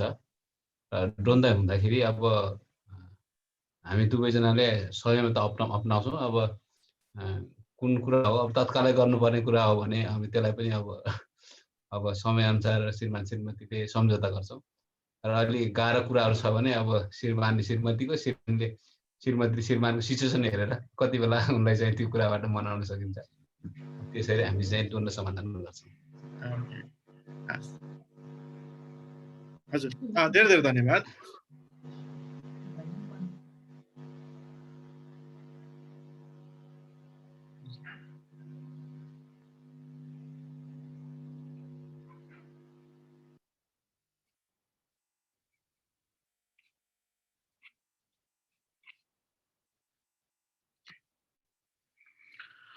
हुन्छ, द्वन्द्व समाधान गर्नको निम्ति हामीले 5 व्यक्तिगत व्यवहारहरूलाई हामीले यहाँ लिएर आएका छौँ। अनि यो व्यक्तिगत व्यवहारहरू कतिपटक हाम्रो अगुवापनहरूमा पनि यो कुरो लागू हुँदछ। कतिपटक हामीहरूले यो लिडरसिपमा पनि यो कुरोहरू लाग्दछ। अनि त्यही भएर यो द्वन्द्व समाधान गर्नको निम्ति यो 5 व्यक्तिगत व्यवहारहरू एकदमै महत्त्वपूर्ण छ र यसले हामीलाई केही हदसम्म सहायता पनि गर्दछ। सबैभन्दा पहिलो कुरो चाहिँ द्वन्द्व समाधान गर्नको निम्ति 5 व्यक्तिगत व्यवहारहरू यो व्यवहारहरू हुन् है। कतिजना चाहिँ कस्तो हुन्छन् भने यो द्वन्द्व पर्ने बित्तिकै ऊ चाहिँ निक्लिने, छोड्ने र पछि हट्ने गर्दछ है। यो प्रकारको व्यवहार पनि हुँदछ है। यो हामीहरू पनि कतिजना त्यसमा हुन्छौँ, जो चाहिँ द्वन्द्व समाधान गर्ने भन्दा ल ल भइगयो भनेर छोडेर हिँड्ने, पछि हट्ने गर्दछ। किनभने उहाँहरूको विचारमा चाहिँ यो द्वन्द्व चाहिँ के हो, निराशाजनक छ हैन, अथवा यसले चाहिँ के छ, यसलाई नियन्त्रण गर्न सकिँदैन हैन, यसलाई चाहिँ के छ, यो पीडा हुन्छ, यसमा केही लाभ छैन भन्ने कुरो छ हैन। यसले चाहिँ के छ, उनीहरूले के हुन्छ नि, यसले यसलाई शारीरिक रूपमा र भावनात्मक रूपमा ऊ चाहिँ के गर्छ, ऊ पछि हट्ने र त्याग्ने काम गर्दछ। सामान बोक्ने, हिँडिहाल्ने भने जस्तै हैन। उसले चाहिँ के गर्छ, ऊ जब जब पनि यस्तो द्वन्द्वहरू आउँछ ऊ पछि हट्ने काम गर्दछ। किनभने उनलाई चाहिँ के लाग्छ, यो झगडा गरेर केही काम छैन, यो व्यर्थ हो है, यसलाई नियन्त्रण पनि गर्न सकिँदैन। पीडा मात्र हुन्छ तर केही लाभ छैन। त्यही भएर ऊ चाहिँ के गर्छ, जब पनि झगडा पर्छ ऊ चाहिँ के गर्छ, सटक्कै जङ्गलतिर बास पसिहाल्छ होइन। ऊ यसको समाधान अथवा के हुन्छ, बुढा होस् अथवा बुढी चुपचाप बसेकै होइन, ऊ चाहिँ द्वन्द्वबाट पछि हट्ने काम गर्दछ। यो चाहिँ पहिलो व्यवहार हो है, यो चाहिँ निक्लने, छोड्ने अथवा पछि हट्ने प्रकारको। त्यसै गरिकन हामी दोस्रो व्यवहारलाई हामी यहाँ हेर्दछौँ।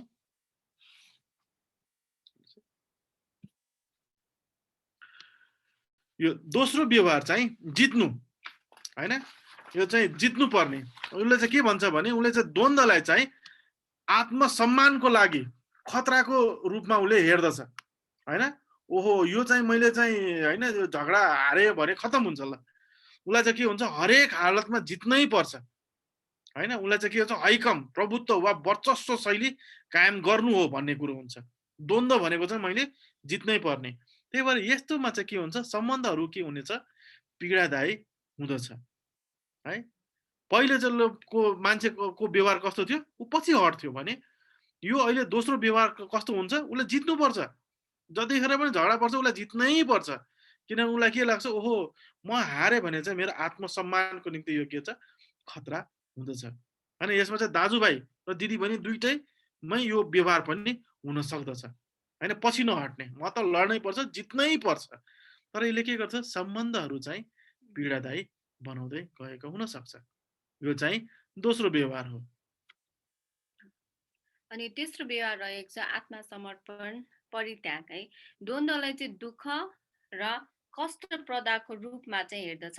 त्यसैले झगडा नगरी आत्मसमर्पण गरेर सँगसँगै अगाडि बढ्नुहोस्, बगिरहेको ढुङ्गालाई चाहिँ नहलाउनुहोस् भनेर चाहिँ यसले सोच्दछ है। कतिपल्ट चाहिँ द्वन्द्व हुँदाखेरि चाहिँ अब म जित्न सक्दिनँ उसँग होइन, अब म चाहिँ अब समर्पण गर्छु, म परित्याग गर्छु, अब म तिमीसँग बोलेर चाहिँ अब म बोल्न सक्दिनँ भनेर चाहिँ के गर्छ, एकअर्कामा उनीहरूले के गर्छ, आत्मसमर्पण गर्छ। अनि जस्तो भइरहेको छ अब उनीहरू कुरा पनि गर्दैन होइन, तर जसरी अब एउटा वैवाहिक जीवनमा जस्तो खालको सम्बन्ध हुनुपर्ने हो त्यस्तो खालको सम्बन्ध नभएर चाहिँ अब तिम्रो विचार तिमीसँग राख, मेरो विचार मैसँग छ भनेर चाहिँ उनीहरू त्यसरी पनि सँगसँगै नै अगाडि चाहिँ बढिराखेको हुन्छ है। अनि उनीहरूले चाहिँ के गर्छ, अब एकअर्का तिम्रो लाइफ चाहिँ तिमी आफै जिउ, मेरो लाइफमा आफै जिउँछु, हामी एकअर्काको लाइफमा चाहिँ के नगरौँ, इन्टरफियर नगरौँ भनेर चाहिँ उनीहरू आफ्नो वैवाहिक जीवन चाहिँ त्यसरी बिताइराखेको हुन्छ। यस्तो खालको व्यवहार पनि उहाँहरूले चाहिँ द्वन्द्वलाई समाधान गर्नको लागि चाहिँ चलाउनुहुन्छ। यो चाहिँ तेस्रो व्यवहार हो, आत्मसमर्पण र परित्याग गर्ने। चौथो व्यवहार चाहिँ यस प्रकार छ, सम्झौता। विवादलाई कुराकानी गरेर समाधान गर्न सकिने रूपमा उनले देख्दछ। त्यसैले केही प्राप्त गर्नको लागि केही दिनुपर्छ अथवा छोड्नुपर्छ भन्ने उसलाई लाग्दछ। तपाईले वा तपाईको जीवन साथीले सबै समय जितेको तपाईँ चाहनुहुन्न हैन, मैले जित्नु पर्ने अथवा उसले जित्नु पर्छ भने छैन। बरु यसलाई चाहिँ के छ, सम्झौता गरौँ ल, ठिक छ म अलिकति छोड्छु तिमी अलिकति छोड न भनेर उसले के गर्छ, मिलिरहेछ हैन। यहाँ एकदमै मेलमिलापमा जान खोजिरहेको छ। यो चाहिँ चौथो व्यवहार हो। उसले चाहिँ जतिखेर पनि सम्झौता गर्न खोज्छ। ल ल ल ठिक छ, तिमीले भने पनि ठिक, मैले पनि भने ठिक हैन। 3 बजे भेट्ने कि 6 बजे भेट्ने भने ल यसो गरौँ न 4:30 मा भेटौँ, तपाईको पनि हैन मेरो पनि हैन भने जस्तै हैन। 3 बजे पनि मिल्दैन, 6 बजे पनि मिल्दैन भने के गर्ने, 4:30 बजे भेटौँ भन्ने जस्तै है। उसले चाहिँ के गर्छ, सम्झौता गर्ने उसको व्यवहार हुन्छ। अनि जतिखेर पनि द्वन्द्व पर्छ उसले सम्झौता गर्दछ।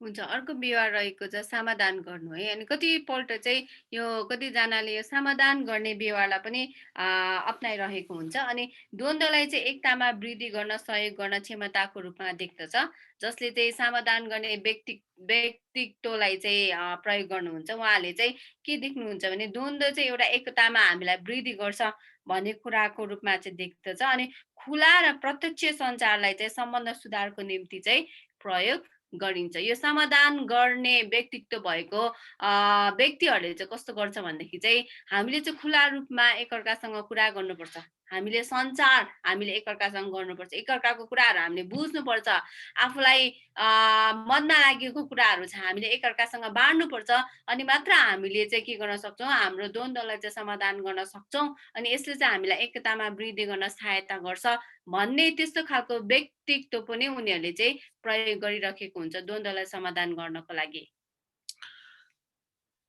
यो चाहिँ यो 5 वटा व्यवहारहरू हुन् जुन चाहिँ मानिसहरू हामी मानिसहरूले नै है हामीहरू नै हामी जतिजना पनि छौँ सबैजनाले यो कुनै न कुनै व्यवहारलाई चाहिँ हामीले प्रयोग गर्दछौँ।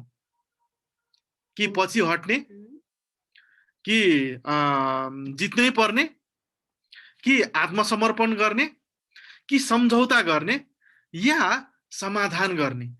अनि यो 5 वटा व्यवहारलाई हामीले द्वन्द्वमा प्रयोग गरिरहेका हुन्छौँ। अनि अगुवाज्यूहरूले चाहिँ कतिपटक हामीले यसलाई मण्डलीमा अगुवाई गर्दा पनि हामीले यसलाई प्रयोग गरिरहेका हुन्छौँ। त्यही भएर यही कुरोलाई नै हामीले हाम्रो वैवाहिक जीवनमा पनि प्रयोग गरिरहेका हुन्छौँ। हाम्रो वैवाहिक जीवनमा चाहिँ कतिपल्ट हामीले यो व्यक्तित्वहरू हैन हामीले अब व्यवहारहरू चाहिँ हामीले गरिराखेका हुन्छौँ। कतिजनाले आत्मसमर्पण गर्नुहुन्छ होला, झगडा पर्दाखेरि हैन तिमीलाई जित, अब तिमीले भनेको मान्नु भनेर हामी भन्छौँ होला। कतिपल्ट हैन हामी बसेर कुरा गरौँ न, हामी यसलाई समाधान गरौँ न भन्ने व्यवहारहरू हामीले अपनाउँछौँ होला। कतिपल्ट हैन हामी सम्झौता गरौँ न त, अब तिमीले यो कुरा भन्छौ भने मैले भनेको कुरा पनि तिमीले मान्नु पर्यो, अब मैले भनेको कुरा तिमीले मान्छौ भनेदेखि तिमीले पनि त मैले भनेको कुरा मान्नु पर्यो भनेर सम्झौताको व्यवहारहरू पनि हामीले कतिपल्ट हाम्रो वैवाहिक जीवनमा द्वन्द्व आउँदाखेरि चाहिँ हामीले यस्तो खालको व्यवहारहरू हामीले गरिराखेका हुन्छौँ। अनि त्यसरी नै हामीले समाधान पनि हामीले गरिराखेका हुन्छौँ है। अनि त्यसको साथसाथै हामीले हाम्रो वैवाहिक जीवनमा द्वन्द्व पर्दाखेरि चाहिँ अरू केही कुराहरूलाई पनि ध्यान दियो भनेदेखि चाहिँ यसले हामीलाई हाम्रो द्वन्द्वलाई समाधान गर्न धेरै सहायता पुग्छ जस्तो चाहिँ हामीलाई लाग्छ है। अनि त्यो कुराहरू चाहिँ के हुन सक्छ भने पहिलो नम्बरमा रहेको छ बातचित गर्ने र सुनिदिने। अघि नै पनि हामीले यसलाई सञ्चारमा हामीले यो कुरोलाई ल्याएका थियौँ कि कतिचोटि हामीले बातचित गर्ने बानी हुँदैन, अनि कतिचोटि उनीहरूका भावनाहरू सुनिदिने बानी हुँदैन। अनि त्यो कुरोहरूलाई यदि हामीले राम्रोसँगले बातचित गर्ने र सुनिदिने हैन, बातचित गर्ने भनेको एकजना बोलेको अर्कोले चाहिँ सुन्नै पर्ने हैन, मिलेर बातचित गर्ने, सँगै बसेर ल हुन्छ म पनि मेरो कुरो भन्छु तपाईँ पनि आफ्नो कुरो राख्नुहोस् भन्यो भने चाहिँ सुनिदिने चाहिँ अलिकति गाह्रो छ। हामीलाई भन्न मनपर्छ तर सुन्नु मन पर्दैन। अनि हामी के गर्छौँ, ल पहिले मेरो सुन है भनेर फर्र भन्छ अनि उसले भन्यो भने ल म त हतार परे है, ल गएँ है भनेर हामी गइदिन्छौँ हैन। कतिचोटि चाहिँ श्रीमानले आफ्नो कुरो भनिदिन्छ अनि श्रीमतीले भन्ने बेलामा श्रीमान घर घुर्दिन्छ है। हैन, हामी चाहिँ बातचित गर्ने र सुनिदिने है। कतिचोटि हामीले सुनिदिएर पनि द्वन्द्व समाधान हुँदछ। अर्को रहेको छ खुलापन र सिधा कुरा है। हामीले श्रीमान श्रीमतीसँग अथवा आफ्नो एकअर्कासँग चाहिँ हामी के हुनु पर्यो, एकदम खुलस्त हुनु पर्यो। कुनै पनि कुराहरू हामीले एकअर्काको बिचमा चाहिँ हामीले लुकाउनु भएन है।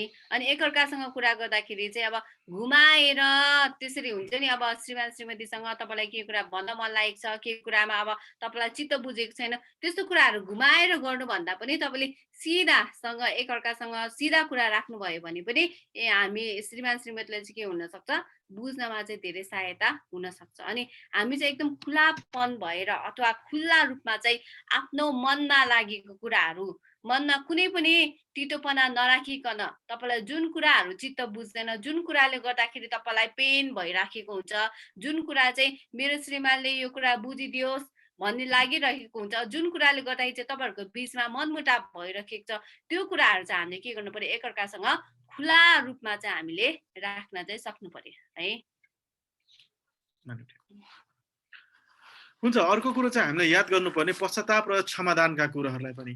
कतिपटक हामीहरूले एक आपसमा हैन आफ्नो एउटा परिवारमा हामीले पश्चाताप गर्नुपर्ने कुरो, क्षमा आदान प्रदान गर्नुपर्ने कुरोलाई पनि हामीले याद गर्नुपर्दछ। तपाईहरुले कतिचोटि आफ्नो घरमा एउटा वैवाहिक जीवनमा गलत गरिसकेपछि मलाई माफ गर्नुहोस् भन्नुभयो, अथवा अंग्रेजीमा भन्न सजिलो छ आई एम सरी हैन, कतिचोटि भन्नुहुन्छ? तपाईले आफूले यसो मनमा नै सोच्नुहोस्, आफूलाई मूल्याङ्कन गर्नुहोस् यो कुरोमा। तपाईले कतिचोटि आई एम सरी भन्नुहुन्छ? आइएम सरी भन्दाखेरि पनि यसलाई खालि सजिलै होइन, ल मैले गर्दै त ल जा त अब के भयो त ल आइएम सरी ल जा भनेर त्यो होइन, मनबाटै गम्भीरताको साथमा कतिचोटि आइएम सरी भन्नुभयो अथवा मलाई क्षमा गर यो कुरोमा होइन, ल मैले गलत गरेँ, म पश्चाताप गर्दछु यो कुरोमा, हो मैले गलत गरेँ, मलाई क्षमा याचना होइन, त्यो कुरो कतिचोटि गरेका छौँ। कतिपटक हामीहरूले गर्दैनौँ यो कुरो, किनभने बरु भाँचिन्छु झुक्दिनँ भन्छौँ होइन, हामी स्वाभिमानका कुरो गर्छौँ, अघि न जित्ने भनेको जस्तै माफ गर्नु होला, हामी ननिहुरिने बरु बाँचिन तयार हुन्छौँ भन्नेहरू कतिचोटि कुरो गर्छौँ। तर पश्चाताप र क्षमादानले हामीलाई धेरै मद्दत गर्दछ द्वन्द्वलाई समाधान गर्नलाई र एउटा प्रेमपूर्वक एउटा परिवारलाई अगाडि बढाउनको निम्ति।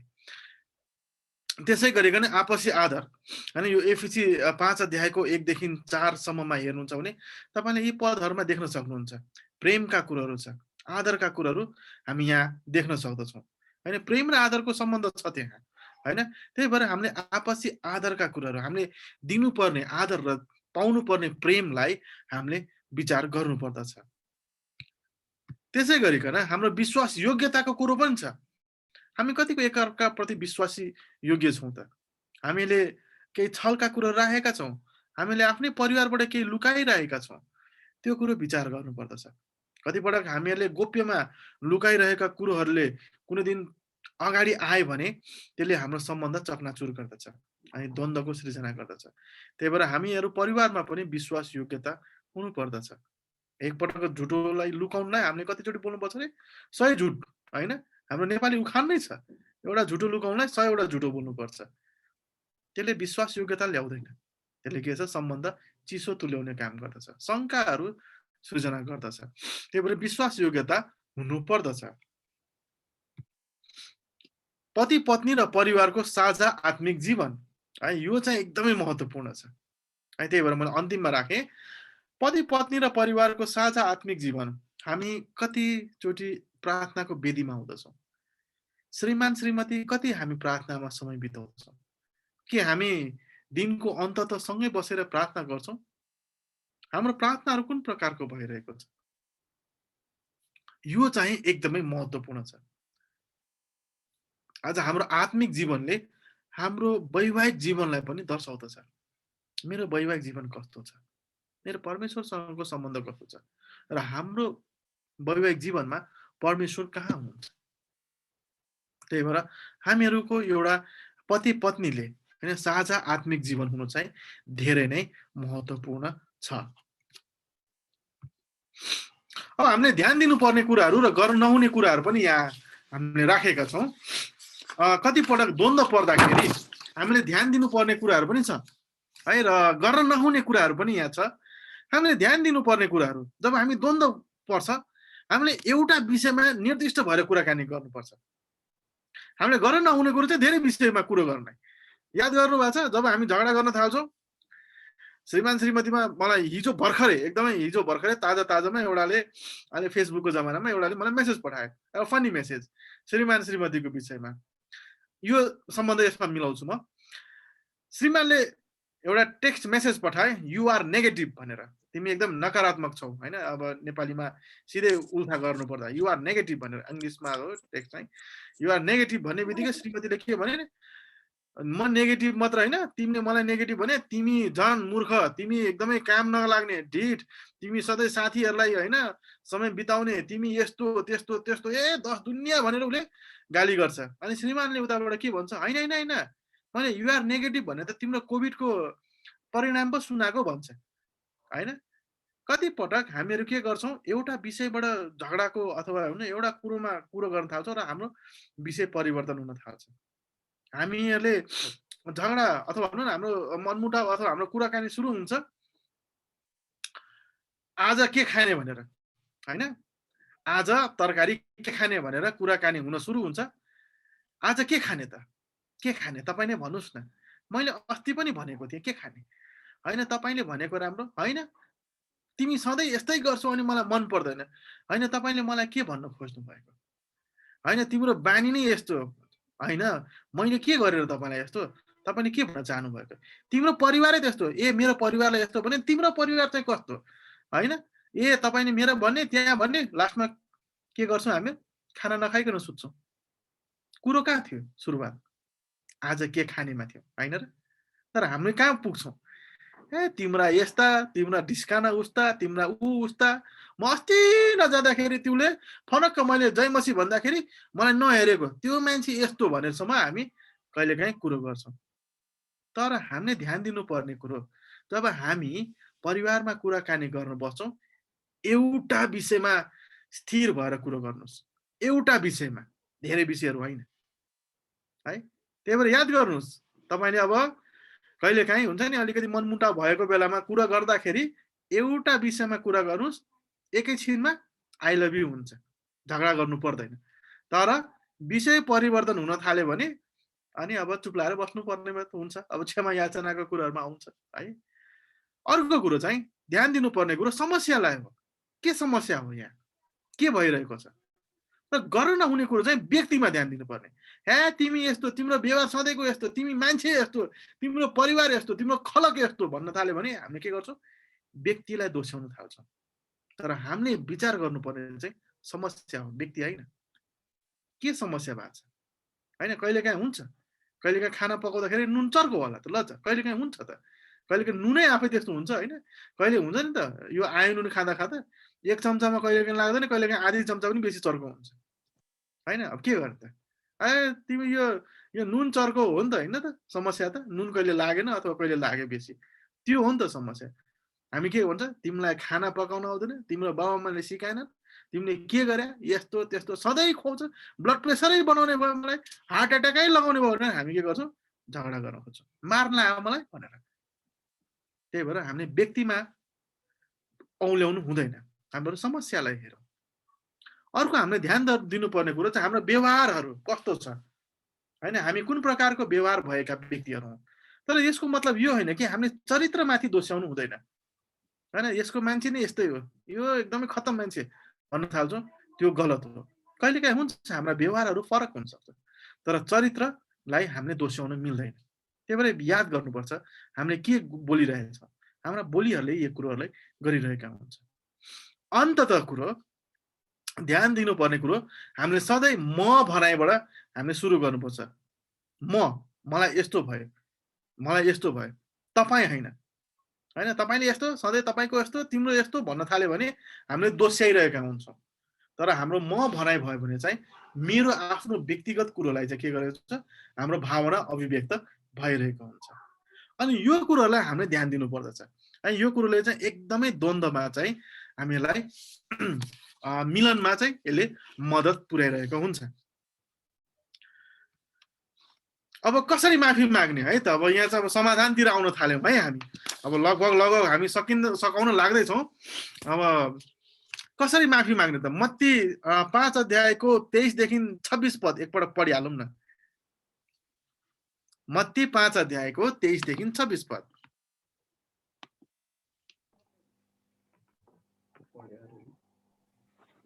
यसकारण तिमीले वेदीमा आफ्नो भेटी चढाउँदा तिम्रो भाइको हृदयमा तिम्रो विरुद्धमा केही छ भन्ने तिमीलाई याद भयो भने तिम्रो भेटी त्यही वेदीको सामु छोड र जाऊ। पहिले आफ्नो भाइसँग मिलाप गर र त्यसपछि आएर आफ्नो भेटी चढाऊ।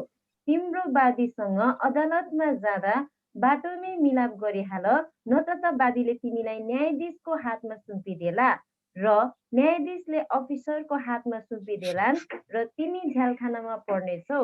साँच्चै म तिमीहरूलाई भन्दछु, तिमीले एक पैसा चुक्ता नगरुन्जेल तिमी त्यहाँबाट उम्कने छैनौ। हस्, धेरै धन्यवाद। हामीहरूले कसरी माफी माग्ने त? अब यो खण्डलाई हामीले हेर्छौँ भने यसले के गरेको छ? मिलापमा ल्याउने सन्देश बाँडेको छ होइन। मिलापमा कसरी हामी आउन सक्दछौँ होइन, हामी कसरी चाहिँ एक आपससँग मिल्न सक्दछौँ भन्ने कुरालाई चाहिँ यसले दर्शाएको छ। त्यही भएर अब हामीले माफी माग्दाखेरि पनि हामीले विचार गर्नुपर्ने कुरो छ। हामीले कसरी माफी माग्ने भन्दाखेरि यहाँ यसरी भन्दछ, हामीले माफी माग्दाखेरि हामीले यो कुरोहरू प्रयोग गर्न सक्दछौँ। उदाहरणको लागि, अहिले मैले महसुस गरेँ कि मैले तिमीलाई चोट पुर्याएको रहेछु। जब मैले के भने त? होइन। यो उदाहरण यो खाली ठाउँहरू चाहिँ हामीहरूले गरेका घटनाहरू होइन अथवा बोलेका शब्दहरूलाई हामी त्यहाँ राख्न सक्दछौँ। अहिले मैले महसुस गरेँ कि मैले तिमीलाई चोट पुर्याएको रहेछु जब मैले तिमीलाई अपशब्द बोले। मैले थाहा पाएँ कि मैले तिमीलाई अथवा तपाईँलाई नराम्रो गरेको रहेछु जब मैले तपाईँसँग झै झगडा गरेँ अथवा तपाईँलाई नराम्रा शब्दहरू प्रयोग गरेँ। यसले के गरेको छ भने आफूलाई महसुस गरेको कुरोलाई बताएको छ। हो, मैले महसुस गरेँ। हामीहरूको बानी कस्तो हुन्छ? माफी माग्ने, ल भइहाल्यो त नि, ल सरी, ल जा सक्यो। यो सरी शब्दलाई हामीले एकदमै सजिलो बनाइदिएका छौँ होइन। माफी माग्दाखेरि पनि हामी निर्दिष्ट भएर माफी माग्नु पर्यो। के को निम्ति? के त तपाईँले त्यसलाई साँच्चीकै मनबाट अनुभव गर्नुभयो होइन? यहाँ के गरेको छ? उसले महसुस गरेको कुरोलाई बताएको छ। अर्कोले भन्दछ म गलत थिएँ जब मैले तपाईँलाई केही नराम्रो गरेँ। यो मेरो गल्ती थियो, म यसको लागि के छ उत्तरदायित्व लिन्छु होइन। उसले के गरेको छ? आफ्नो गल्तीलाई स्वीकार गरेको छ। मैले अघि नै पनि भने नि, कतिचोटि हामी स्वीकार गर्नै चाहँदैनौँ। तिम्रै गल्ती हो लज्जा, तिमीले गल्ती गरेको, तपाईँले गल्ती गरेको, तपाईँ नै दोषी हो होइन। हामी त्यो तरिकाले कुरो गर्छौँ। तर यहाँ के भन्दछ? उसले आफ्नो गल्तीलाई महसुस गरेको छ। हो, म गलत थिएँ जब मैले यो भने, म गलत थिएँ जब मैले यो काम गरेँ। मलाई के गर्नु छ? यो मेरो गल्ती थियो र म यसको लागि जिम्मेवार छु होइन। यो कुरोहरू चाहिँ हाम्रो माफी माग्ने तरिका हुनु पर्दछ होइन। मत्ती 5 अध्यायको 23 र 26ले हामीलाई मिलापमा ल्याउन चाहन्छ र यो कुरोहरूले चाहिँ के गर्छ? हामीलाई मिलापमा ल्याइरहेको छ। सबैभन्दा पहिलो कुरो, मेरो गल्तीलाई मैले महसुस गरेँ। अर्को कुरो, मैले मेरो गल्तीलाई स्वीकार गर्दैछु। कतिपटक हामी यही कुरो गर्न नसकेको कारणले गर्दा वर्षौंसम्म मनमुटाव भएको कुरो पनि हामी देख्न सक्दछौँ। म उदाहरण भन्न चाहन्छु मेरो हजुरबा हजुरआमाको है। मेरो हजुरबा हजुरआमा अब त बितिसक्नु भयो, उहाँहरूले प्रभुलाई चिन्न पनि सक्नु भएन। उहाँहरू एकदमै पाको उमेरको, अब हामी नातिनातिना यत्रो भइसक्यो होइन, वृद्ध अवस्थामा बोलचाल छैन होइन, बोलचाल छैन, नबोल्ने। किन? मेरो हजुरबाले आँखा देख्ने पनि होइन राम्रोसँगले, छामछाम छुमछुम गरेर हिँड्नुहुन्थ्यो, तर सधैँ गाली गर्ने, ए यस्तो त्यस्तो त्यस्तो भनेर। त्यो पाको उमेरमा एकअर्काको सहारा बन्नुको सट्टा उहाँहरू के गर्नुभयो? लड्नुभयो सधैँ होइन। त्यसरी नै बितेर पनि जानुभयो होइन। किन भन्दाखेरि कोही भन्दा कम छैन, म किन झुक्ने होइन। मेरो हजुरबा पनि एकदमै म भाँचिन्छु तर झुक्दिनँ होइन। अनि मेरो हजुरआमाको लागि मेरो गल्ती नै छैन भने म किन झुक्नु होइन। अनि त्यो प्रकारले एउटा मनमुटाव, एउटा तिक्ततामा नै उहाँहरू बितेर जानुभयो होइन। त्यस्ता कुरोहरू हुन सक्छ होइन। हाम्रो सम्बन्ध त्यस्तो होइन। हामीहरू त के छ, विवाह भनेको के र त? सुख दुःखको निम्ति हामी करार बाँधेका छौँ नि होइन। हामी छुट्टिनको निम्ति होइन। किन छुट्टिएर छ भन्दाखेरि हामीलाई यस्तो कुरोहरू महसुस गर्न सकेका छैन, स्वीकार गर्न नसकेको कारणले। हाम्रो घमण्डको कुरोले, हामीले अघि नै सुरुमा पनि द्वन्द्वको परिभाषा गर्ने बेलामा यो कुरो ल्याएका थियौँ। हाम्रो घमण्डहरू है, त्यसले गर्दा हामीलाई हाम्रो वैवाहिक जीवन टुटिरहेको छ। हामी महसुस गर्नु पर्यो, स्वीकार गर्न सक्नु ठुलो कुरो हो। त्यसै गरिकन अर्को पनि माफी माग्ने तरिका अझै बाँकी छ। माफी माग्नु पर्यो, मलाई माफ गर्नुहोस् कि म के छ, मलाई दुःख छ कि मैले यो गल्ती गरेँ, मलाई माफ दिनुहोस्, मलाई माफ गर्नुहोस्। अनि यो चाहिँ साँचो आई एम सरी हो है। यो तरिकाले यदि गर्नुहुन्छ भने हामी साँच्चीकै निर्दिष्ट भएर मैले गरेको गल्तीलाई महसुस गरेर हामीले सरी भनिरहेका हुन्छौँ। के तपाईँले मलाई माफ गर्नुहुनेछ? के तपाईँले मलाई माफ गर्नुहुनेछ मेरो गल्तीको निम्ति? अनि यसले चाहिँ साँच्चीकै हामीहरूलाई आत्मीयतामा ल्याउने काम गर्दछ। श्रीमान श्रीमतीमा यो तरिकाको कुरो भयो भने ओहो कति रमाइलो हुन्छ, कति प्रेम सम्बन्ध अझै अगाडि जान्छ। कतिपटक हामीहरू दुईजना, म मेरो श्रीमतीको पनि हामी कहिले काहीँ द्वन्द्व हुन्छ, कतिवटा कुरोहरू हाम्रो विचार मिल्दैन अनि हामी भन्छौँ यो मलाई मन पर्दैन। अनि हो हामीहरू पनि कति झगडा गर्छौँ नि, घर आइसकेपछि नि बेलुका हाम्रो कुराकानी हुन्छ होइन। हामी बेलुका एकदम, मेरो श्रीमतीले पहिले भन्छ तपाईसँग म घरमा कुरा गर्छु भन्छ अनि ल मैले बुझ्छु ल आज खतरा कुरो हुन्छ भनेर। अनि कुराकानी गरिसकेपछि हामी समस्यामा कुराउँछौँ ल यो समस्या हो होइन। त्यो कुराकानी गरिसकेपछि हाम्रो आइएम सरी भन्ने तरिका यो तरिकाले गर्छौँ होइन। म कतिचोटि त्यतिकै भन्छु मलाई इन्द्र आइएम सरी है भन्छु अनि उसले सिधै भन्छ तपाईँले के को लागि सरी भने तपाईँलाई थाहा छ उसको कुरो। म भन्छु मैले यो गरेको कुरोको लागि म सरी भन्न चाहन्छु किनभने म पनि मेरो सरीलाई त्यतिकै सिम्पल बनाउन चाहन्न। अनि हामीहरू के गर्छौँ ल ठिकै छ इन्द्र मैले यो काम बिगारेको थिएँ अथवा मैले यो कुरो तिमीलाई नबुझिकन मैले केही भने अनि त्यसको लागि चाहिँ म सरी भन्न चाहन्छु किनभने मैले गल्ती गरेको हो होइन। यो उसबाट पनि त्यही हुन्छ मबाट पनि त्यही हुन्छ। त्यही भएर हामीहरू चाहिँ के छ भने हामी एकदमै के भन्छ एकदम बुलेट प्रुफ जोडी होइन, गोली नलाग्ने भन्ने होइन, चोट नलाग्ने भन्ने होइन। हामीहरूलाई पनि चोट लाग्छ। हाम्रो दाम्पत्य जीवनमा पनि कतिचोटि हामीले कन्फ्लिक्ट्सहरू हुन्छ, द्वन्द्वहरू आउँछ, तर हामीहरू चाहिँ के गर्छौँ यसलाई यो तरिकाले समाधान गर्छौँ। अनि यो तरिकाले समाधान गर्दाखेरि अझै हामी के छौँ सुरुमै भन्यो नि द्वन्द्व सामान्य हो। कतिचोटि यसले झन प्रेममा एकतामा बलियो बनाउने काम चाहिँ गर्दछ। अनि यसरी नै हामीहरू वैवाहिक जीवन अझ अगाडि आशिषमय तरिकाले बढेको छ। अब हजुरहरूको पनि हुनेछ। अब कसरी क्षमा गर्ने है? हामीले यहाँ माफी त माग्यो तर क्षमा चाहिँ कसरी गर्ने त? कलसी 3 अध्यायको 13 पद एकजनाले पढिदिनुहोस् र अर्को एकजनाले चाहिँ मत्ती 6 अध्यायको 14 र 15 पद। कलसी 3:13 एउटाले अर्कालाई सहने गर, कुनै मानिसको विरुद्धमा केही दोषको कारण छ भने एक अर्कालाई क्षमा गर्ने गर, जसरी प्रभुले तिमीहरूलाई क्षमा गर्नुभएको छ त्यसरी तिमीहरूले पनि क्षमा गर्नुपर्छ। धन्यवाद। मत्ती 6 अध्यायको 14 र 15 पद यसरी लेखिएको छ 6 अध्यायको 14 र 15 पदमा, किनकि तिमीहरूले मानिसहरूका अपराध क्षमा गर्यो भने तिमीहरूका स्वर्गमा हुनुहुने पिताले पनि तिमीहरूलाई क्षमा गर्नुहुनेछ। तर तिमीहरूले मानिसहरूका अपराध क्षमा गरेनौ भने तिमीहरूका पिताले तिमीहरूका अपराध क्षमा गर्नुहुने छैन। है अब यहाँ हेर्नुहोस् चुनौती छ। क्षमा किन गर्नुपर्ने र कसरी गर्नुपर्ने रहेछ त? है क्षमा गर्नु किन पर्ने रहेछ त? किनभने परमेश्वरले हामीलाई क्षमा गर्नुभएको छ होइन। त्यही भएर हामीले कसरी एक आपसलाई क्षमा गर्ने त? आदरको साथ, भक्तिको साथ क्षमा गर्नु पर्यो। यहाँ भन्दछ क्षमा भनेको यो होइन भने बुझ्नुहोस् है। क्षमा भनेको चाहिँ यो होइन भने बुझ्नुहोस्। सबैभन्दा पहिलो कुरो यसलाई बिर्सदै जाने होइन। क्षमा भनेलाई बिर्सिनु हो भने आओ भने यो कुरो होइन, यो गलत कुरो हो। अनि क्षमा भनेको यो होइन है। क्षमा भनेको बिर्सिनु भनेको होइन। अर्को कुरो क्षमा भनेको अरू व्यक्तिलाई उनीहरूको पापको लागि क्षमा गर्नु भने होइन होइन। अरूहरूको कसो यसको पाप क्षमा गर्नु भने त्यो भने होइन। किनभने हामी अरू मानिसको पापलाई क्षमा गर्न सक्दैनौँ, यो परमेश्वरको काम हो होइन। तर क्षमा भनेको के हो त?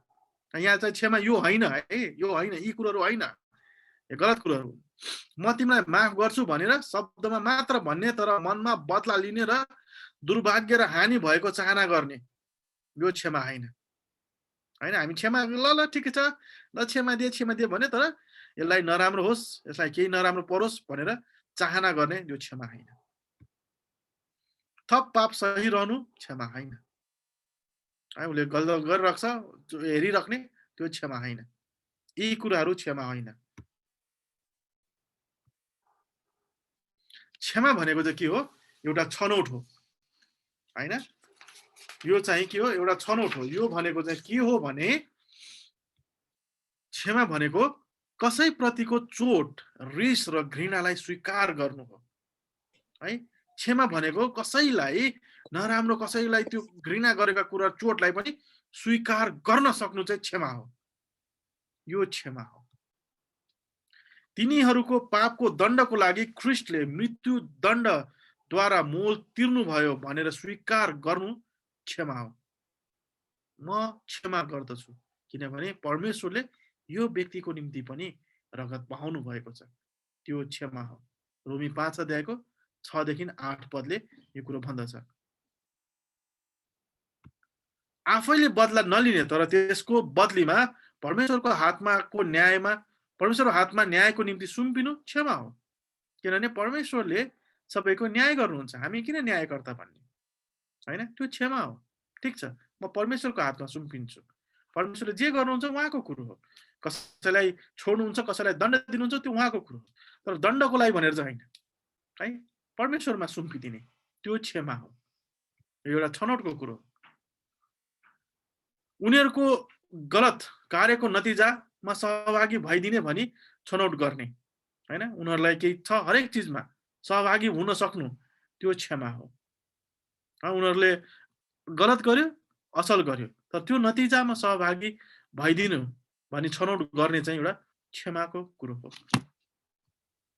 र अन्तत तिक्तताबाट स्वतन्त्र हुने भनी छनौट गर्नु चाहिँ क्षमा हो। यदि हामी त्यो तिक्तताबाट निस्किन सक्छौँ होइन, हाम्रो सम्बन्धहरूलाई सुधारमा ल्याउन सक्छौँ भने त्यो चाहिँ सही क्षमा हो। र यो क्षमा चाहिँ आज हामीहरूले होइन, यो क्षमा गर्न छनौट गर्नुहोस्। कलसी 3:13 अनुसार अघि नै हामीले पढिसक्यौँ। यो क्षमा गर्न चाहिँ हामीले कसरी गर्नु पर्यो भने परमेश्वरको अगाडि क्षमा गर्नु पर्यो, परमेश्वरको अगाडि सुम्पिनु पर्यो। परमेश्वर नै हाम्रो न्यायकर्ता हुनुहुन्छ, उहाँले नै हामीलाई क्षमा दिन पनि सक्नुहुन्छ नदिन पनि सक्नुहुन्छ, त्यो उहाँमा छ। तर उहाँ अनुग्रही परमेश्वर हुनुहुन्छ र हामीले के गर्न सक्नु पर्यो, परमेश्वरको अगाडि म हो मलाई क्षमा गर्न चाहन्छु, व्यक्तिको अगाडि, परमेश्वरको अगाडि र व्यक्तिको अगाडि हामी क्षमा दिन सक्नु पर्दछ, अथवा परमेश्वरको अगाडि र व्यक्तिलाई हामीले क्षमा दिन र लिन सक्नु पर्दछ। कतिजना क्षमा दिन सक्दैनन्, कतिजना क्षमा लिन सक्दैनन्। एकजना मेरो एकदमै आदरणीय टिचर हुनुहुन्थ्यो, उहाँले एक दिन मलाई के भन्नुभयो भने कसैको सम्बन्धमा म यसलाई क्षमा चाहिँ दिन सक्छु तर बिर्सन चाहिँ सक्दिनँ। I can forgive but I cannot forget भन्नुको मतलब चाहिँ म उसलाई क्षमा चाहिँ दिन सक्छु तर बिर्सन सक्दिनँ भनेको त तपाईँले त्यो कुरो सधैँ सम्झिनुहुन्छ भने तपाईँको क्षमा के काम भयो त, होइन र? क्षमा भनेको पछि हामीले सबै कुरो परमेश्वरमा सुम्पिनु छ अनि त्यो कुरोलाई सम्झिने होइन, बिर्सिनुपर्छ होइन, यो कुरोलाई चाहिँ हटाउनु पर्छ अनि त्यो चाहिँ क्षमा हुनेछ। हामीहरू विश्वास र खुलापनको पुनर्स्थापना हामीले खोज्नु पर्दछ, पूर्ण मेलमिलापलाई हामीले रोज्नु पर्दछ।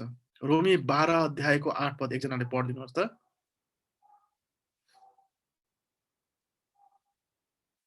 रोमी 12:8 अर्ती दिने काममा दान दिनेले उदार चित्तले, शासन गर्नेले दत्त चित्त साथ, कृपाको काम गर्नेले खुसीसित होइन।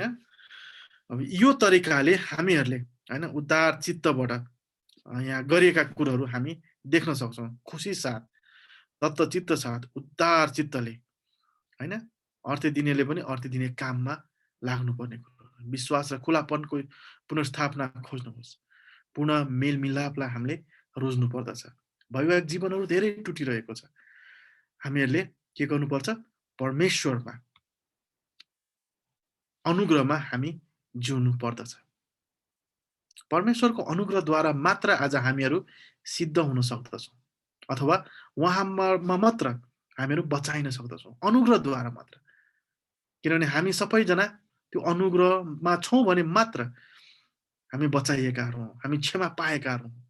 त्यही भएर हामी एकअर्काको वैवाहिक जीवनमा न्यायकर्ता हुनुभन्दा पनि हामीहरू क्षमा लिने र दिने, एकअर्कालाई दोस्याउने पनि होइन। किनभने हामी सबै त्यही एउटै, नेपालीले भने जस्तो एउटै ड्याङको मुला भन्छ नि, एउटै प्रकारका मान्छेहरू सबैजना, न श्रीमान न श्रीमती। त्यही भएर हामीहरू अनुग्रहमा जिउनु पर्दछ, हाम्रो वैवाहिक जीवनलाई हामीले त्यो तरिकाले लानु पर्दछ। त्यही भएर आज हामीले सिकेका कुरोहरू यो छ कि हामीहरू के कारणले द्वन्द्व हुन्छ भन्ने कुरोलाई हामीले बुझ्यौँ है। हाम्रो पाठको उद्देश्य त्यही थियो, हाम्रो पाठको उद्देश्य थियो वैवाहिक जीवनमा द्वन्द्वका मूल कारक र कारणहरूलाई के गर्नुपर्ने, पहिचान गर्नुपर्ने। हामीले त्यो कुरोलाई हेर्यौँ र वैवाहिक जीवनमा आउने समस्या र द्वन्द्वलाई रचनात्मक रूपले समाधान गर्नलाई होइन कसरी माफी माग्ने, हाम्रो व्यवहारहरू पत्ता लगाउनु पर्ने 5 तरिकाका छन्। कसरी के कारणहरूले हामीले वैवाहिक जीवनमा द्वन्द्वलाई समाधान गर्न सक्छौँ त? गर्नु हुने काम, नगर्नु हुने काम, हैन? कसरी माफी माग्ने र कसरी क्षमा दिने भन्ने कुरोलाई हामीले सिक्न सकेका छौँ। आउनुहोस् हामीहरूलाई आजको यो खण्डलाई अनि आजको हाम्रो यो सिकाइलाई हामी यही अन्त्य गर्नेछौँ र म आशा गर्दछु र प्रार्थना यही छ मेरो, हामीहरूको वैवाहिक जीवन पहिले पनि राम्रो थियो र अबको उपरान्त अझ राम्रो हुनेछ। किन म भन्न चाहन्न कि हाम्रो वैवाहिक जीवन नराम्रो थियो, तर यही भन्न चाहन्छु कि पहिले राम्रो थियो, अब अझै यो सिकाइ पश्चात अझ सुन्दर हुनेछ। र हाम्रो सिङ्गल जतिजना पनि आउनुभएका छ, तपाईँहरूले अहिले नै सिकिसक्नु भएको छ होइन?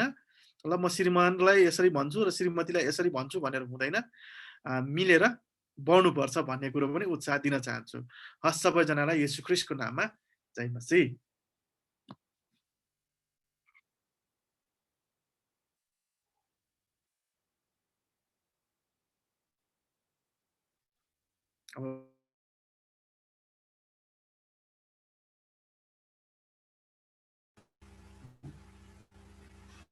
हुन्छ, हाम्रो आदरणीय पास्टरज्यूलाई धेरै धेरै धन्यवाद। हाम्रो बिचमा धेरै हामीले सिक्नुपर्ने वैवाहिक जीवनमा द्वन्द्व पहिचान गरिकन अथवा कसरी हामीले यसलाई समाधान गर्न सक्ने भन्ने विषयमा आज हाम्रो बिचमा एकदम प्रभावकारी रूपमा उहाँले देखाएर जानुभएको छ। प्रभुको महिमा भएको होस् र उहाँलाई धेरै धन्यवाद। साथै हामी सम्पूर्ण उहाँलाई ताली बजाएर धन्यवाद दिनेछौँ यो समयमा। हुन्छ, अनि यो समयमा हामी ढिलो नगरिकन हाम्रो युवा युवा अध्यक्ष है, केन्द्रीय अध्यक्ष लाजरसज्यूलाई म यो समय दिन चाहन्छु सूचना र धन्यवाद ज्ञापनको निम्ति। उहाँले यो समय लिइदिनुहुन्छ। जय मसीह यहाँहरू सबैलाई। हामी दुईजनाको तर्फबाट, हामी दुईजना छौँ, नानी पनि बेडमै छ। विशेष गरिकन आजको हाम्रो जसरी शिक्षक वक्ता भनौँ, प्रचारक भनौँ, अनि उहाँको दुईजना सँगै हुनुहुन्थ्यो र निरज सरसँग मेरो अस्ति हाम्रो प्रवेक र प्रवेशसँग हुँदाखेरि पहिलोचोटि भेट भएको थियो।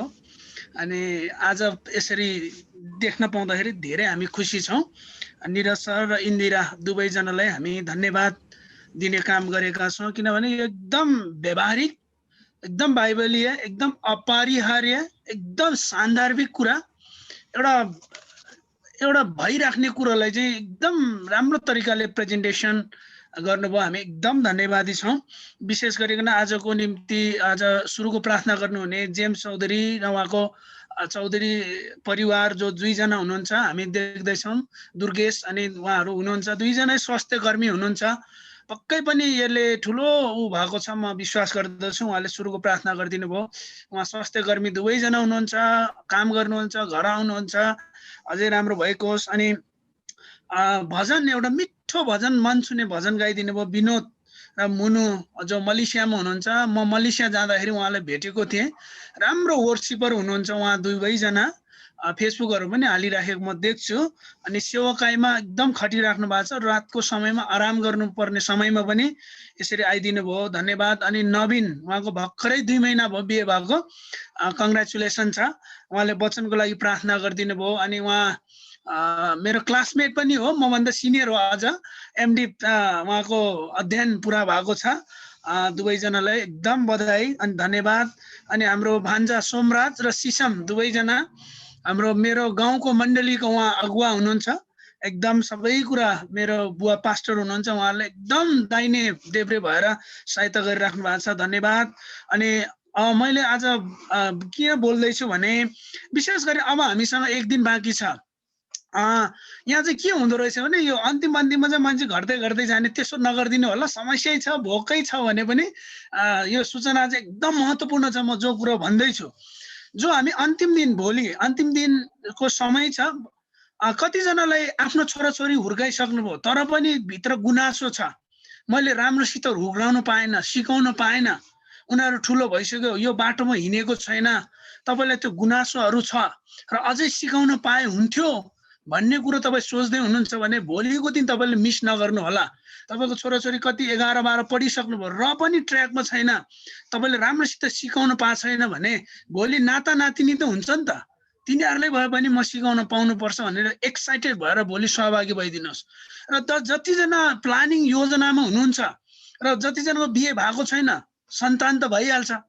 भोलि सन्तानले कसरी हुर्काउने, आत्मिकतामा व्यवहारिकतामा उनीहरू बिग्रेर नजाओस् भन्ने तपाईँहरूलाई त्यो किसिमको चासो छ।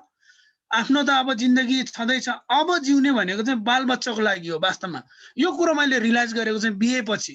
अब मैले जति जीवन जिउने, जति कमाउने, जति कमाउने बालबच्चाकै लागि, त्यही बालबच्चा बिग्रियो भने जिन्दगी त बर्बाद हुन्छ। त्यसकारण भोलिको क्लास अत्यन्त अर्थपूर्ण हुनेछ, उपयोगी हुनेछ।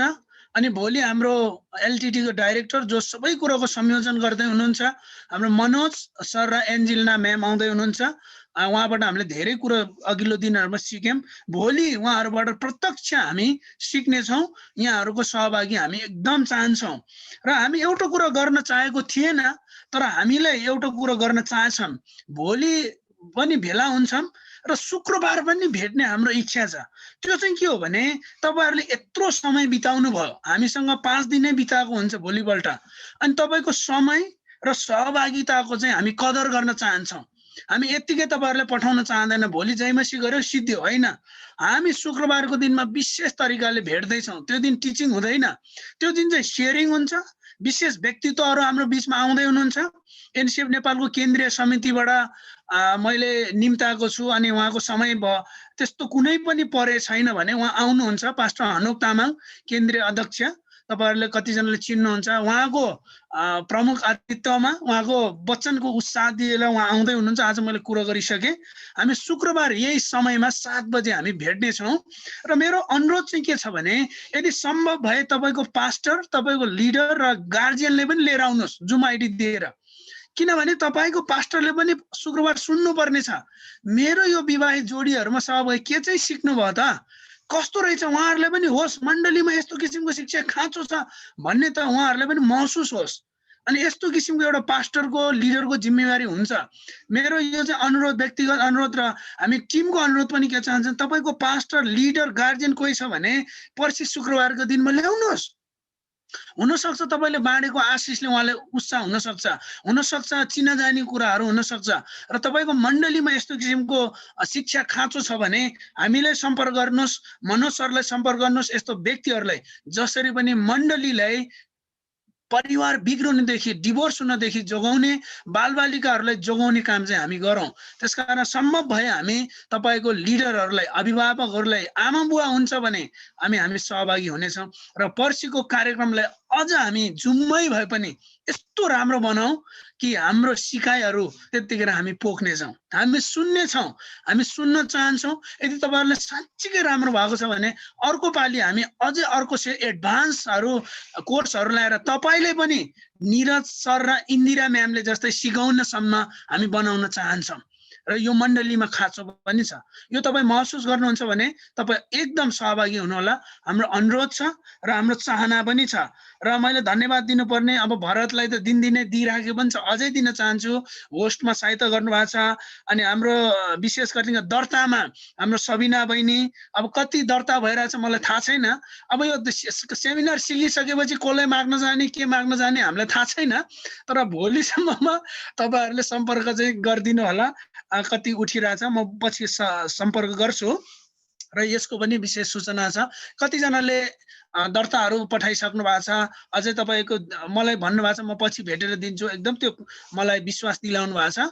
अनि भोलिसम्म तपाईँ बसिदिनु होला र यो कुराहरू सबै हामी गर्नेछौँ। फेरि पनि धन्यवाद दिँदै, मनोज सरलाई पनि धन्यवाद दिँदै बाँकी समय म सोमराज भान्जालाई दिन चाहन्छु। उहाँले अन्तिम प्रार्थनाको लागि रिक्वेस्ट गर्नुहुन्छ। हुन्छ, हाम्रो लाजरसलाई धेरै धन्यवाद।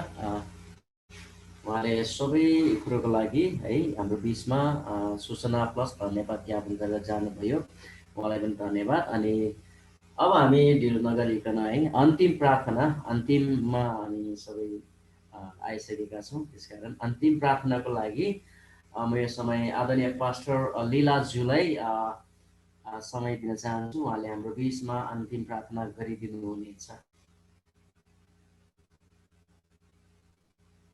आदरणीय पास्टर लिलज्यू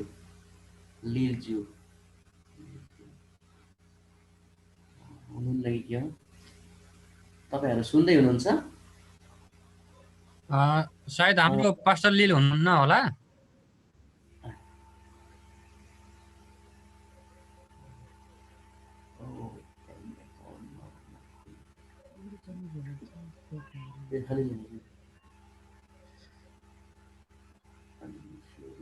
यो समय हाम्रो आजको वक्ता पास्टर निरजज्यूले नै हाम्रो बिचमा अन्तिम प्रार्थना गरिदिनु हुनेछ।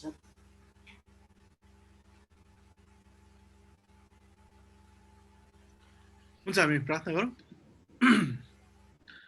महाज्यू जिउँदो परमेश्वर, हामी तपाईँलाई धन्यवाद दिन चाहन्छौँ।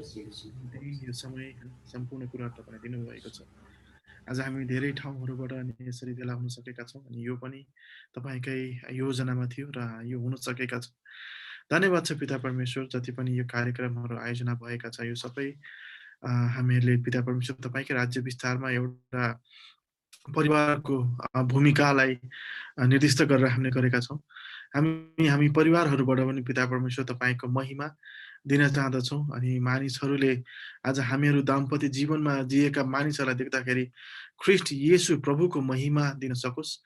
हामी यही प्रार्थना गर्न चाहन्छौँ। हामीहरू सम्झिन्छौँ पिता परमेश्वर कतिवटा परिवारहरू टुटेका छन्, कतिवटा परिवारहरू अप्ठ्यारा कुराहरू हामी देखिरहेका छौँ र जति पनि अहिले हाम्रो यो सिकाइहरू छन् पिता परमेश्वर, यो सिकाइहरूबाट मानिसहरूलाई सही मार्गमा अनि सही गवाईपूर्ण वैवाहिक जीवनमा जिउनलाई हामीहरू पथ प्रदर्शक गर्न सकौँ। हामी यही प्रार्थना गर्न चाहन्छौँ पिता परमेश्वर। हामीहरू यहाँ भएका प्रत्येकलाई नै तपाईँको अनुग्रहमा राख्नु भएको होस्।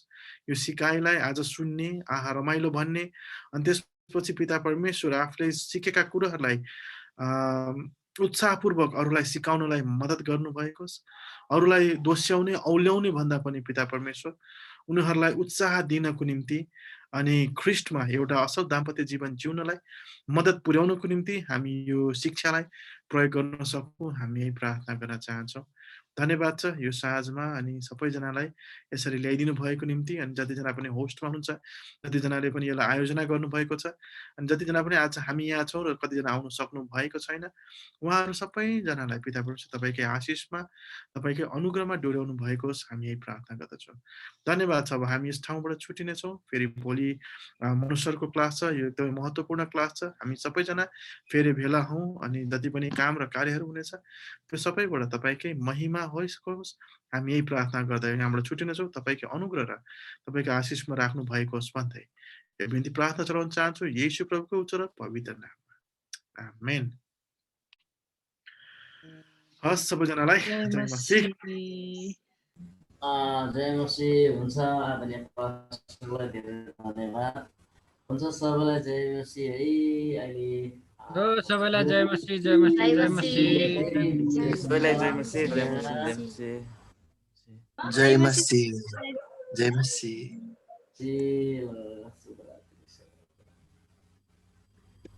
निरज सर धन्यवाद। जय मसीह।